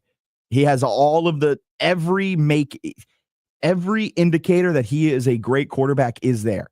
Throws the ball exceptionally well, takes care of the football, puts the ball in harm's way when it needs to be put in harm's way, and it typically results in big time plays. His wide receivers have not been elite, and he is still doing things that we have not seen in quite some time. Back-to-back 5,000-yard seasons in 2021 and 2022. That was with Keenan Allen. That was when he did have an elite level wide receiver. I love Justin Herbert. He's 10th on my list. So that rounds out the top 10. Mahomes is number 1. Lamar Jackson is number 2. Josh Allen, number 3. Joe Burrow, number 4. Jaden Daniels, number 5. Number 6, CJ Stroud. Stafford is number 7. Dak Prescott is number 8. Jordan Love is number 9. And Justin Herbert is number 10. Let's get a break in here, and then we'll tell you who was on the outside looking in of our top 10. Catch up on the latest horse racing news with Off to the Races live broadcast, 10 to 11 every Saturday morning on 106.1 ESPN. Presented by The Racing Biz. Looking for the perfect golf course? Check out RVA's best kept secret, Queenfield Golf Club, just a few minutes past Mechanicsville. Reserve your tee time today at queenfieldgolf.com. This is a special notice to U.S. taxpayers owing $10,000 or more to the IRS. Tax Relief Advocates is urgently notifying taxpayers that tax relief initiatives are now available that may significantly reduce or eliminate what you owe. If you're afraid of an IRS lien, levy, or wage garnishment, don't lose hope. You can now take advantage of these current relief programs to end all collections, reduce the amount you owe, and resolve your tax problem. Even if you have years of unfiled tax returns or are already in a payment plan, you may still qualify for significant relief. Struggling taxpayers can now get relief they need during these hard economic times. A hotline has been established by Tax Relief Advocates for you to call and see what you qualify for. They are A+ rated with the BBB and have over 1,000 5-star reviews. Don't wait. Call 800-575-7147. 800-575-7147. That's 800-575-7147 or simply visit TRA.com. Must qualify for enrollment. Results may vary. Hey, Green Gobbler here. So you've got a clogged drain in your bathroom. Water in the sink's overstaying its welcome. You're spitting today's toothpaste on top of yesterday's toothpaste. You hope that it go away. Yeah, clogs don't just go away. I make them go away. I'm Green Gobbler, the only clog dissolver you need. I'm bleach-free, safe for your pipes, and I work. Guaranteed or your money back. Because I never met a clog that was going to unclog itself. Green Gobbler. Let the gobbler get it. ZipRecruiter is the place. ZipRecruiter is the place for talented teachers, savvy software developers, and master mixologists. ZipRecruiter is the place where you meet all these people and more. That's because ZipRecruiter is the place for job seekers who are looking for new opportunities. In fact, ZipRecruiter helps 10 million people with their job search every day, so you can find the right candidates right away. Try ZipRecruiter for free at ZipRecruiter.com/free. That's ZipRecruiter.com/free. Brew it, taste it, sip it, pork it at the Beer, Bourbon, and Barbecue Festival, Saturday, July 26th at the Meadow Event Park. It's indoors for one day only. Open at noon for VIPs, 2 p.m. general admission. Listen to live music. Bring your friends to enjoy over 60 craft beers and 40 bourbons with unlimited sampling, plus lots of great barbecue. For more info, go to beerandbourbon.com. That's beerandbourbon.com. Bob Black's here to get you through the wait. Whether it's hoops, gridiron, or on the diamond, 4 to 6 p.m. never sounded this smooth. Let's ride home with the voice of the Richmond Spiders.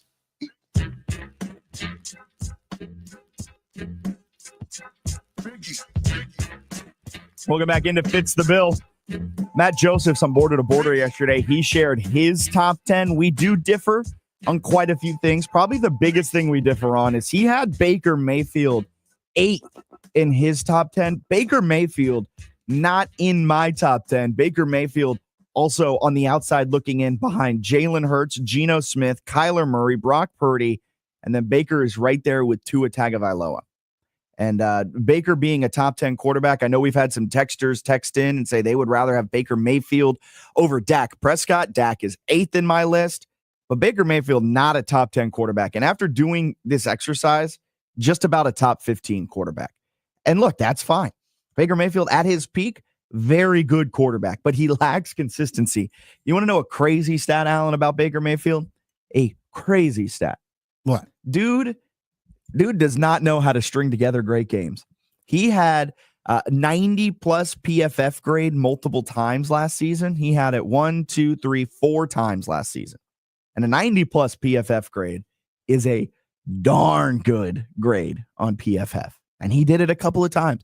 The game after he logged an elite level Pro Football Focus grade, followed it up with a 56.6 grade, a 40.3 grade, did follow one up with a 94.8 grade. So was able to string together 2 great games. But then after that 94.8 game, a 68.3 game. Just the peaks are here, man. And if you're watching on the stream, you see me pointing all the way up. The valleys are here. And you see me not now. I'm behind the computer screen. The peaks are really high. The valleys are really low. And he was thrown aside at one point in the NFL. 2021 to 2022 was one of the worst quarterbacks in the league. Then Dave Canales, who is now working his magic with Bryce Young, resurrected him. Liam Cohen then built upon the momentum that Dave Canales had with Baker Mayfield. I like Baker Mayfield. I think he is a very good quarterback for his price point, but he's not a top 10 QB. Baker Mayfield's on the outside looking in. He is not a top 10 QB. If Matt had him at 8, I highly disagree with putting him there. Highly disagree with that. Jalen Hurts, he's just on the outside looking in. Bruce called in and was asking about it, but the real part of it, the dude was game planned out of his own offense. That is the biggest thing. After the Eagles bye week, Jalen Hurts was 26th in the NFL among quarterbacks who took 190 snaps or more in pass attempts. He was 24th in the league in passing yards.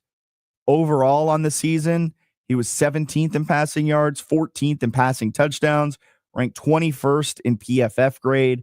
And that's with an offense that ranked top 10 in run blocking, pass blocking, and rushing. So you would have thought that maybe his passing grade would have been a little bit higher, but it just wasn't. So Jalen Hurts just on the outside looking in. An elite level role player. Great game manager, not derogatory. Great game manager. Bruce took a little exception when I said Sean Livingston. All right, I'll scratch that from the record. He's like Derek Fisher. Derek Fisher isn't known as the heartbeat of his team. That's Saquon Barkley. That's A.J. Brown. That's Jalen Carter on the defensive side. But Jalen Hurts knows what he needs to do, when he needs to do it, and he's elite at doing that. He is elite in his role, but that's not a role that puts him in the top 10 of quarterbacks on my list. Geno Smith also on the outside looking in. If we're doing it, if we're kind of grading it out, he's 12th. He finished 9th last season in PFF grade. Since taking over the full-time starting job in 2022, Geno Smith has been very good, has cut down on his turnover-worthy plays each and every season. He's done a great job of keeping his big-time throws up. He's still a gunslinger at heart. Hasn't had necessarily the flashy touchdown numbers that he did in 2022 when he first took over the starting job, but he has been dealing with one of the worst offensive lines in the NFL the last couple of years. 5th most pressured quarterback. But when he was pressured, he was still a top 10 QB. He's top 7 when he's kept clean. Geno Smith, he gets a lot of hate. He was playing in old sleepy Pacific Northwest. People weren't paying attention to him. He's a top 12 quarterback. If you put Baker Mayfield and Geno Smith in front of me, I'm picking Geno Smith. It's that simple. Kyler Murray, Brock Purdy, too, also round out some of the outside looking in guys. Brock Purdy, I think he got hurt a little bit with all the injuries around him. So this is a good season for him to maybe take a step up. Take a step up, and now that he's been paid, should be interesting to see how it plays out for Brock.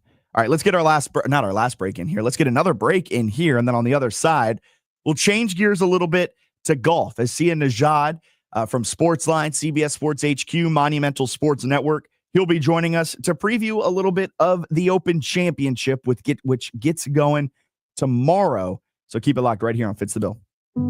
When you first saw her, she was out walking her dog.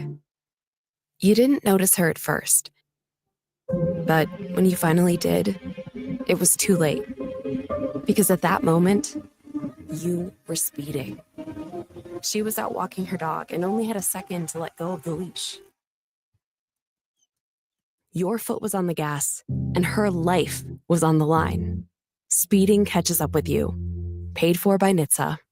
Progressive knows when you're on your boat, you're already on vacation. And Vacation You forgets all your worries. Vacation You doesn't even keep track of time and knows that time is a meaningless construct designed to control us, man. But Regular You knows you don't want to be too far out in the water after the sun goes down because Vacation You doesn't know how to navigate in the dark yet. Vacation You and Regular You really need to get on the same page. So bundle your boat with your home or auto policy and earn an automatic discount from Progressive. And spend the savings on the both of you.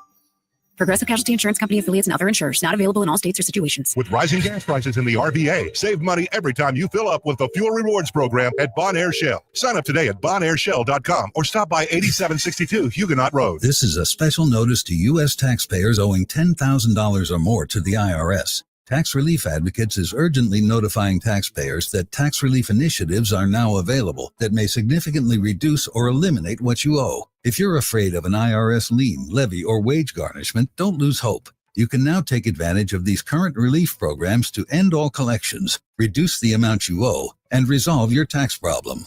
Even if you have years of unfiled tax returns or are already in a payment plan, you may still qualify for significant relief. Struggling taxpayers can now get relief they need during these hard economic times. A hotline has been established by Tax Relief Advocates for you to call and see what you qualify for. They are A+ rated with the BBB and have over 1,000 5-star reviews. Don't wait. Call 800-575-7147. 800-575-7147. That's 800-575-7147 or simply visit TRA.com. Must qualify for enrollment. Results may vary. Herman Allen Plumbing, Heating, and Cooling has expert technicians plus industry-leading Lennox equipment. To learn more, visit HermanAllenPlumbing.com. Why'd I go to the doctor?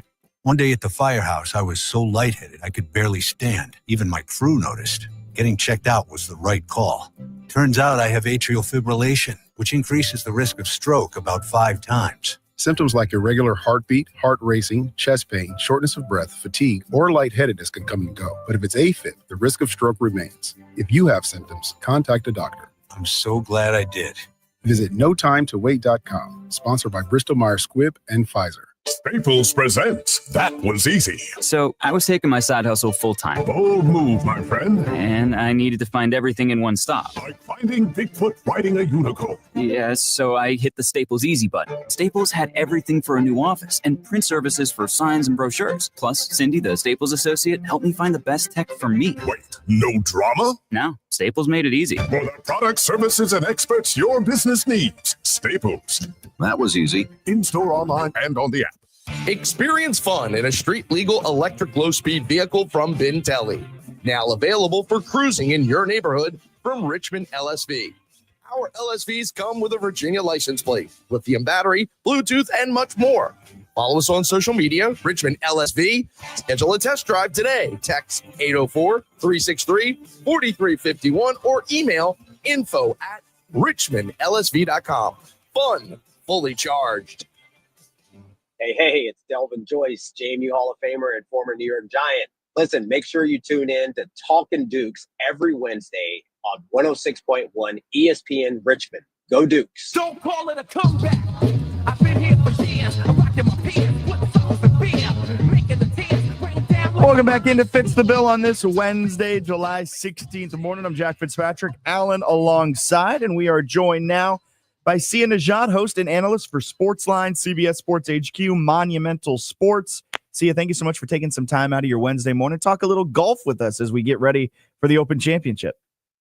I'm looking forward to it. I got to say, Jack, I just heard the lead into the show. I think it was Dalvin Joyce promoting his show, and I think I went to JMU when Dalvin was there. So and then you got the LL Cool J thing going as the lead into the segment. I am reminiscing right now, but I'm very excited to talk about golf or anything else you want to talk about. Okay, so you're at JMU when he was setting all the records as the one of the best return men in the nation at the time 1AA level.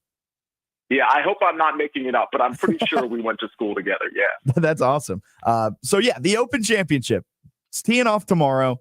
Just kind of overarching expectations for the final major of the season as we buckle in and get ready for 4 days of great golf. Well, it's interesting. I mean, we're at Royal Portrush. I think it's the type of course that we could see a lot of guys contending that are not necessarily at the top of the leaderboard. But I mean, this is a who's who of who's dominating golf with Scotty and Rory at the top. We got John Rahm, who people have really high expectations from, mostly because I think he's just a better link style course than, let's say, a Bryson DeChambeau, who's right behind John in the odds. But you got Xander, who's starting to put the game together. Tommy Fleetwood, Victor Hovland. Like, there's Ludwig, who some people like. There's just This is just going to be such a cool tournament. It's going to be such a cool moment. And, my outrights, which I know we're going to get to, they don't exist at the top of the board. I think there's like in that 30 to 40 to 50 to 1 range. I think there's guys that can mix in here. I love it. You mentioned Tommy Fleetwood. He's my guy. I'm still waiting for him to break through. What does it look like for Tommy this weekend? Wait a little longer, Jack. Hate to break it to you. Oh, man. I mean, listen, I hate to go down narrative street with Tommy Fleetwood, but take a ride with me. I mean, this guy is so good. He flushes it. Last week at the Scottish Open, wasn't great with the putter, but I mean, you look at his stroke gain metrics, the guy's really, really good. But here's the problem. There are certain guys that on Sunday just buckle. If they're in the lead, if they're 2 back, if they're tied. And unfortunately, we see it from Tommy Fleetwood. He cannot sustain 18 holes on a Sunday afternoon. It's just not in his DNA. And when you have guys that are absolute killers, like a Scotty Scheffler, like a Rory McIlroy, like a John Rahm, like a Bryson, like I don't see him sustaining 4 great rounds against those golfers in particular. So I don't think he's going to win. I think if you want to outfit him for a top 10, maybe a top 5, if you want to play him in daily fantasy on DraftKings or FanDuel, I have no issue with that. But is he going to actually win? Is he going to cash that ticket for you at around 25 to 1? I think the answer is no. See, you brought up Scotty, so I do want to touch on that 5-minute long clip that was posted everywhere on Twitter yesterday. How crazy is it that he has such a killer mentality, and yet he's telling the press, like, yeah, I'm not really motivated by winning, and yet this guy is probably the most killer-esque golfer out there?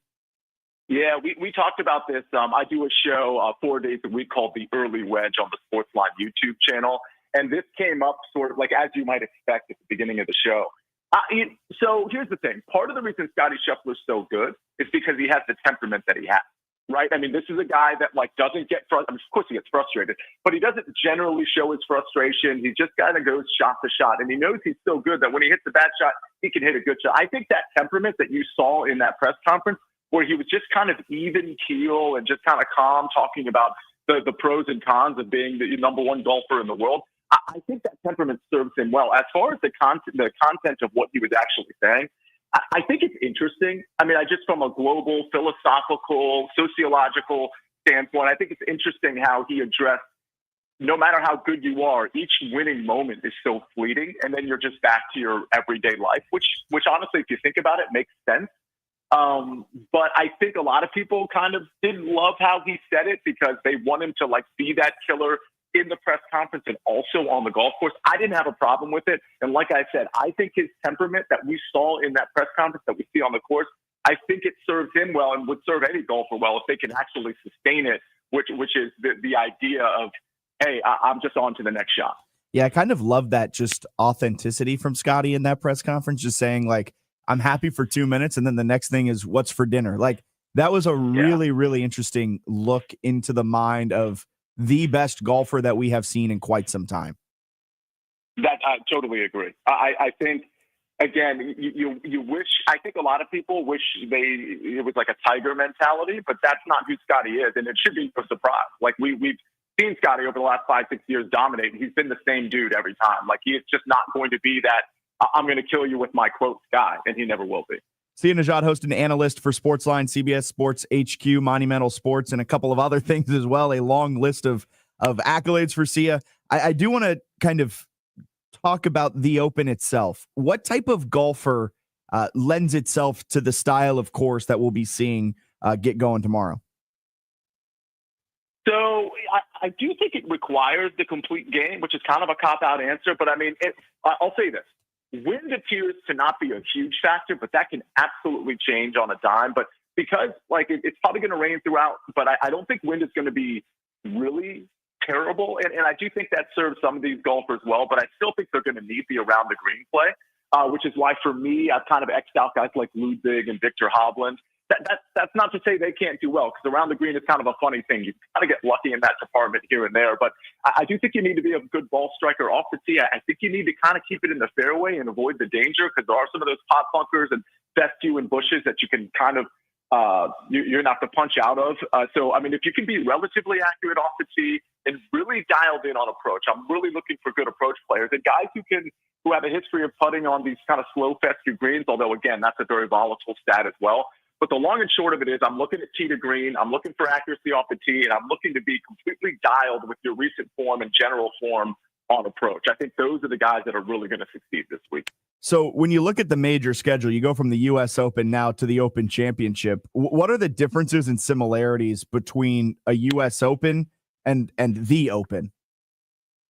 Yeah, I think the U.S. Open is less of a test of the complete game in general. I mean, we know the Open, like these are on kind of a rotational basis in terms of the courses, but U.S. Open, you're generally looking for the, let's give you a great example. The long bombers at the U.S. Open have a distinct advantage typically, right? And that's why Bryson DeChambeau was second on the odds board at the U.S. Open, and he's fourth on the odds board here. It's why Jon Rahm has jumped in at 12-1 versus Bryson at 20-1 in this tournament, but that was actually swapped at the U.S. Open.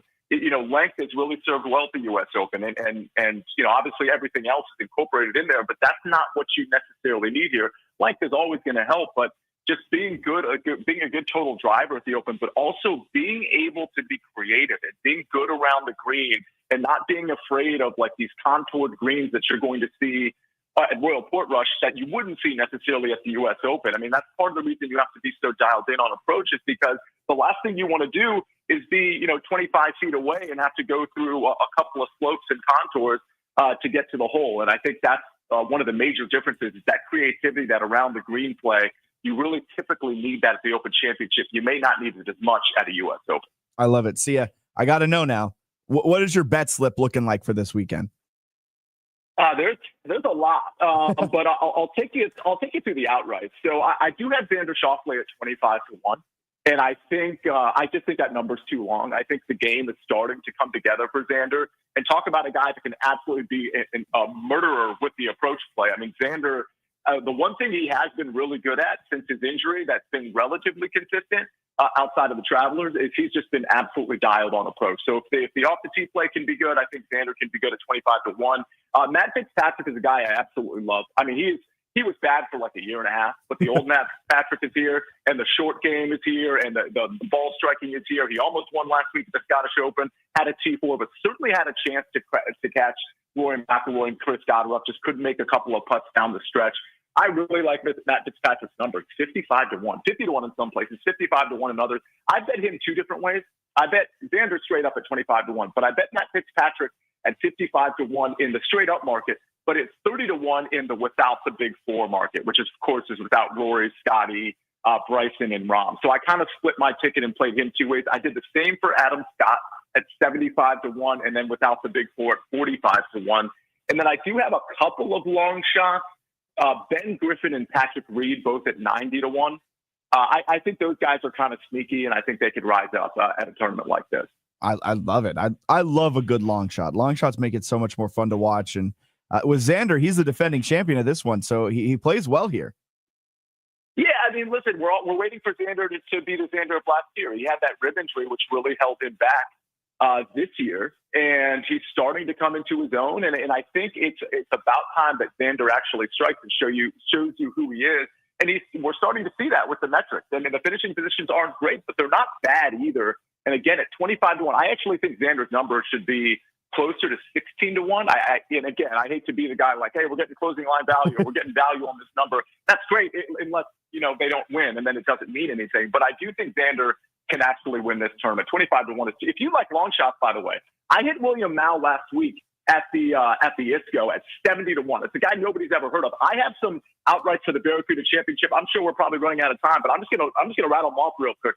Kevin Roy at the Barracuda. This is the ultimate. Kevin Roy at 30-1. Hayden Springer at 60-1. Nick Hardy, kind of love him, 80-1. Thomas Rosenmuller at 90-1, and Trevor Cohn at 110-1. Some long shots at the alt event. Let's go. Well, I was about to say, how much attention are you paying to the Barracuda Championship that's happening at the same time? Just as much as the Open. Just like last week with the ISCO versus Genesis. We have to understand why I like golf.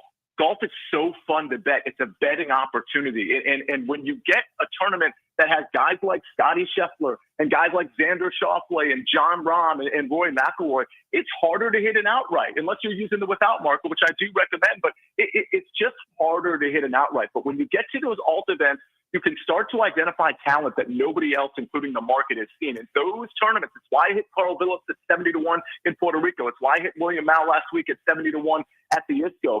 There is a little attention paid to some of those guys that are really talented, that are in good form, and you can absolutely hammer those guys. So when you're talking about betting golf, the opportunity for the alt events to cash in is actually greater than the opportunity for these majors. I love it. Sia, thank you so much for taking some time out of your Wednesday chat, a little open chat, a little who I did not expect us to be talking on these alt events, a little Barracuda Championship as well. Thank you so much. Have a great rest of your Wednesday. Thanks, Jack. Appreciate it. Yeah, of course. There goes Sia. I mean, those alt events, the Barracuda. I remember sitting at a bar 2 years ago while the Open's going on, and friends and I were locked into the Barracuda Championship. It's a fun event. They are fun events. Want to say, I placed a bet on Ashe Bhatia. Yeah. I don't think it was the Barracuda, but it was one of those Caribbean events, and and it hit. Yeah, it hit. He did really well. He had a late round charge, but he went really low for his last round. I think that might have been his first win. That's impressive. And yeah, he's right. Like when I won with Henrik Stenson back in 2016, I think it was. He was closer to 80-1. Wow. Yeah, it's always fun to hit those long shots. I mean, you should always, if you're gonna do golf betting, you should always stagger it, where you take a favorite within a certain range, you take some mid-range guys, and then you always should throw in at least one logical long shot. That's how I bet NASCAR. Yeah, I mean that's the same concept, because when you think about it, it's always open. Like anything could happen. Yeah. You want to get your specialists. So if there's a guy that plays well on links courses, you want to put him in your list, basically like you do DFS. Yeah, exactly. exactly. Same concept. Exactly same concept. So thank you to Sia Najad, host and analyst for Sportsline, CBS Sports HQ, Monumental Sports. You can find him with the Daily Wedge as well on the Sportsline YouTube. So appreciate Sia taking some time out of his Wednesday morning. You can follow him at Sia Najad on Twitter as well. Let's get our last break in here. We'll step aside, be back to wrap up this Wednesday edition of Fitz the Bill.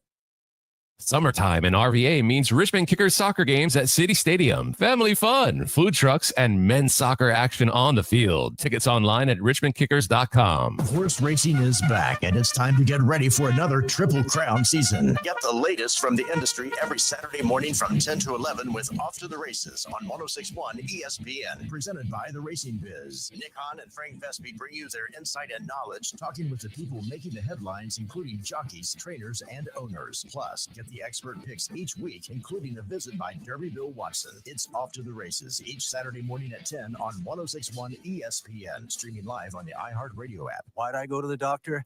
One day at the firehouse, I was so lightheaded I could barely stand. Even my crew noticed. Getting checked out was the right call. Turns out I have atrial fibrillation, which increases the risk of stroke about 5 times. Symptoms like irregular heartbeat, heart racing, chest pain, shortness of breath, fatigue, or lightheadedness can come and go. But if it's AFib, the risk of stroke remains. If you have symptoms, contact a doctor. I'm so glad I did. Visit notimetowait.com. Sponsored by Bristol Myers Squibb and Pfizer. Staples presents That Was Easy. So I was taking my side hustle full time. Bold move, my friend. And I needed to find everything in one stop. Like finding Bigfoot riding a unicorn. Yes, so I hit the Staples Easy button. Staples had everything for a new office and print services for signs and brochures. Plus, Cindy, the Staples associate, helped me find the best tech for me. Wait, no drama? No, Staples made it easy. For the products, services, and experts your business needs. Staples. That was easy. In-store, online, and on the app. The Open Championship PGA Leaderboard updates live on 106.1 ESPN, presented exclusively by Richmond LSV. Street legal low-speed vehicles. Schedule a test drive today at richmondlsv.com. This is a special notice to U.S. taxpayers owing $10,000 or more to the IRS. Tax Relief Advocates is urgently notifying taxpayers that tax relief initiatives are now available that may significantly reduce or eliminate what you owe. If you're afraid of an IRS lien, levy, or wage garnishment, don't lose hope. You can now take advantage of these current relief programs to end all collections, reduce the amount you owe, and resolve your tax problem. Even if you have years of unfiled tax returns or are already in a payment plan, you may still qualify for significant relief. Struggling taxpayers can now get relief they need during these hard economic times. A hotline has been established by Tax Relief Advocates for you to call and see what you qualify for. They are A+ rated with the BBB and have over 1,000 5-star reviews. Don't wait. Call 800-575-7147. 800-575-7147. That's 800-575-7147, or simply visit TRA.com. Must qualify for enrollment. Results may vary. Brew it, taste it, sip it, pork it at the Beer, Bourbon, and Barbecue Festival, Saturday, July 26th at the Meadow Event Park. It's indoors for one day only. Open at noon for VIPs, 2 p.m. general admission. Listen to live music. Bring your friends to enjoy over 60 craft beers and 40 bourbons with unlimited sampling, plus lots of great barbecue. For more info, go to beerandbourbon.com. That's beerandbourbon.com. Border to Border with Matt Josephs on 106.1 ESPN. Your daily 3 to 4 p.m. pit stop for unfiltered sports takes, statewide debate, and no-holds-barred analysis. Richmond's game, Matt's Lane. Don't miss it.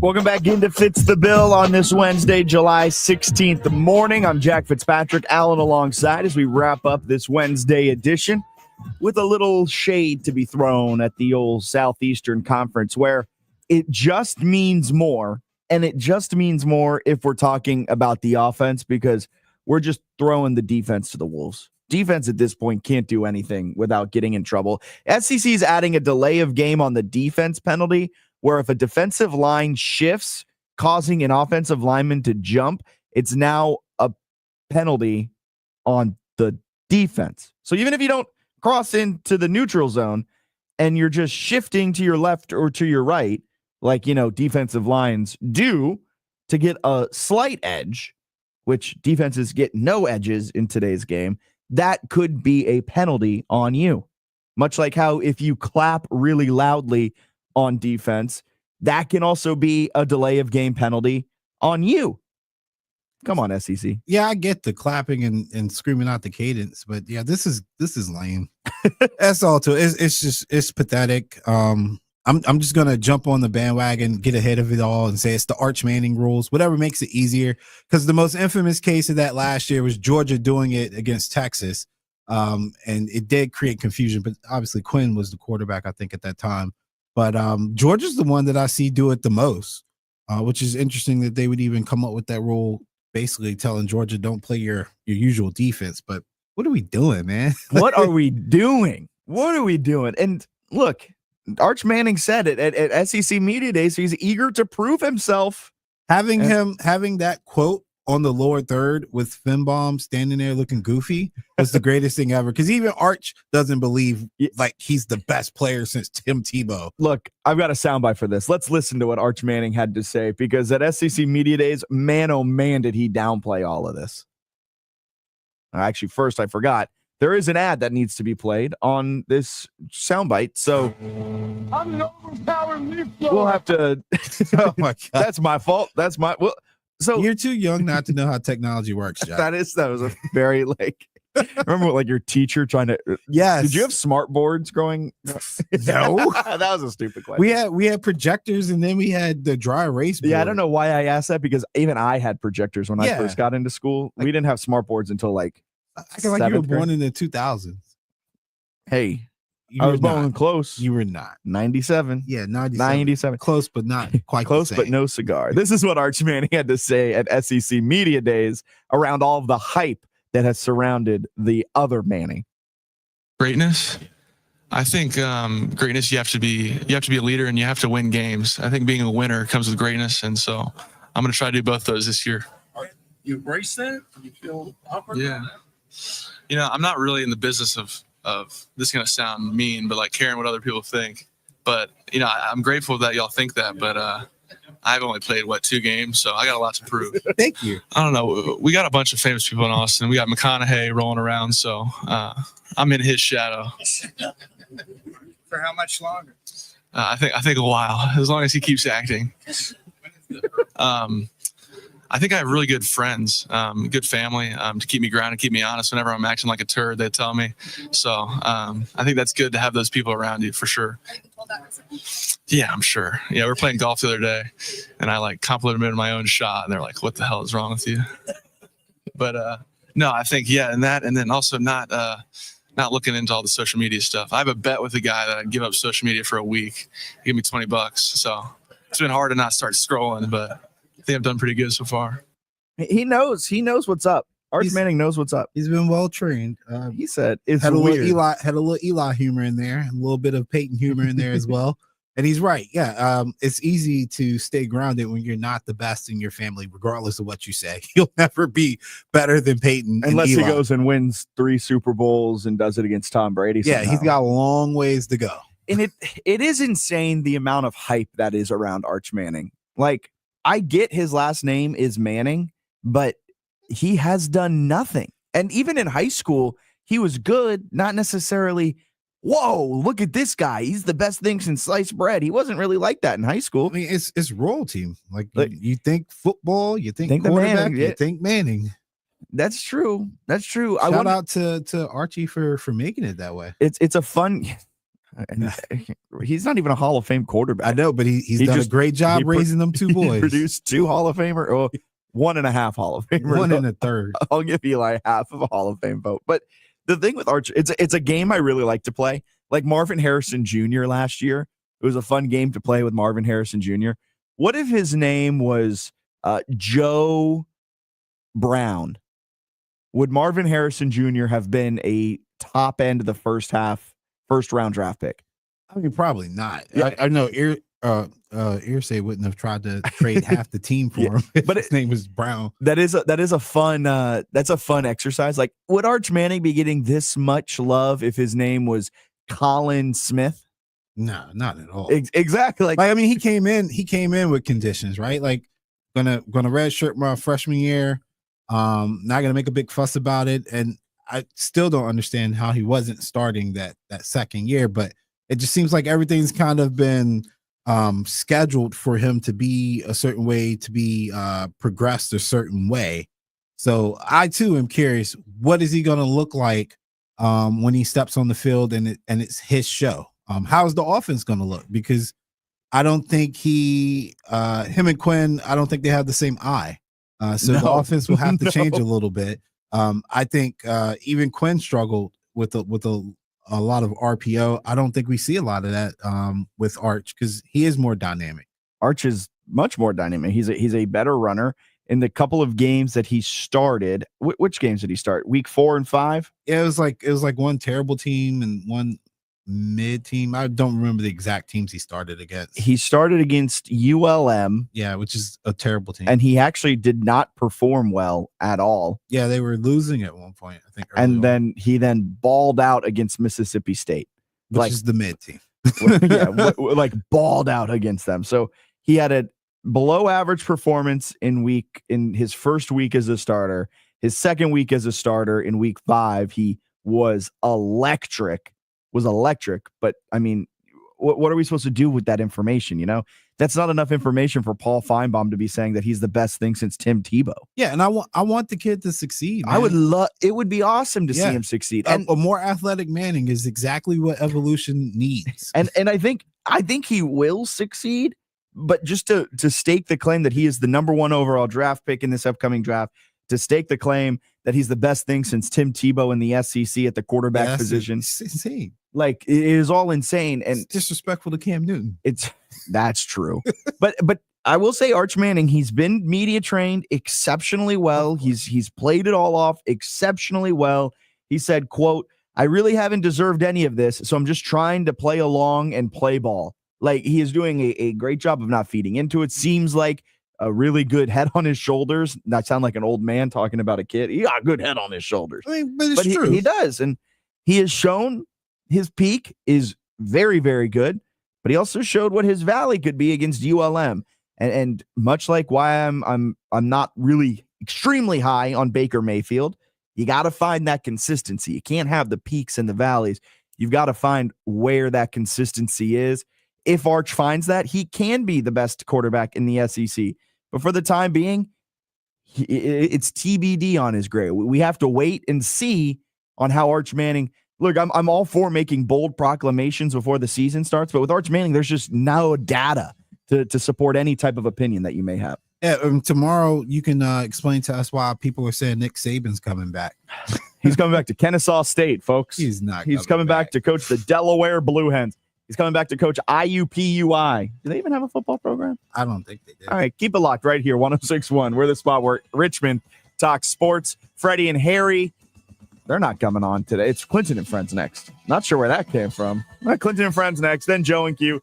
Then we're back live and local from the capital of the Commonwealth. Matt Josephs from Border to Border from 3 to 4. Then Bob will be live out at City Stadium for the Richmond Kickers. Come on by, say hi. Gates open at 6. Kickoff is at 7 for the international friendly against Club Deportivo Leganes. We'll be out there from 6 until 7, giving away keychains, some candy. Come on out, say hi. That's tonight, City Stadium. Statewide Sports Talk starts here. Border to Border with Matt Josephs on W291CL Lakeside Richmond and WURV HD2 Richmond. Bold takes, no filter. Lock in on 106.1 ESPN.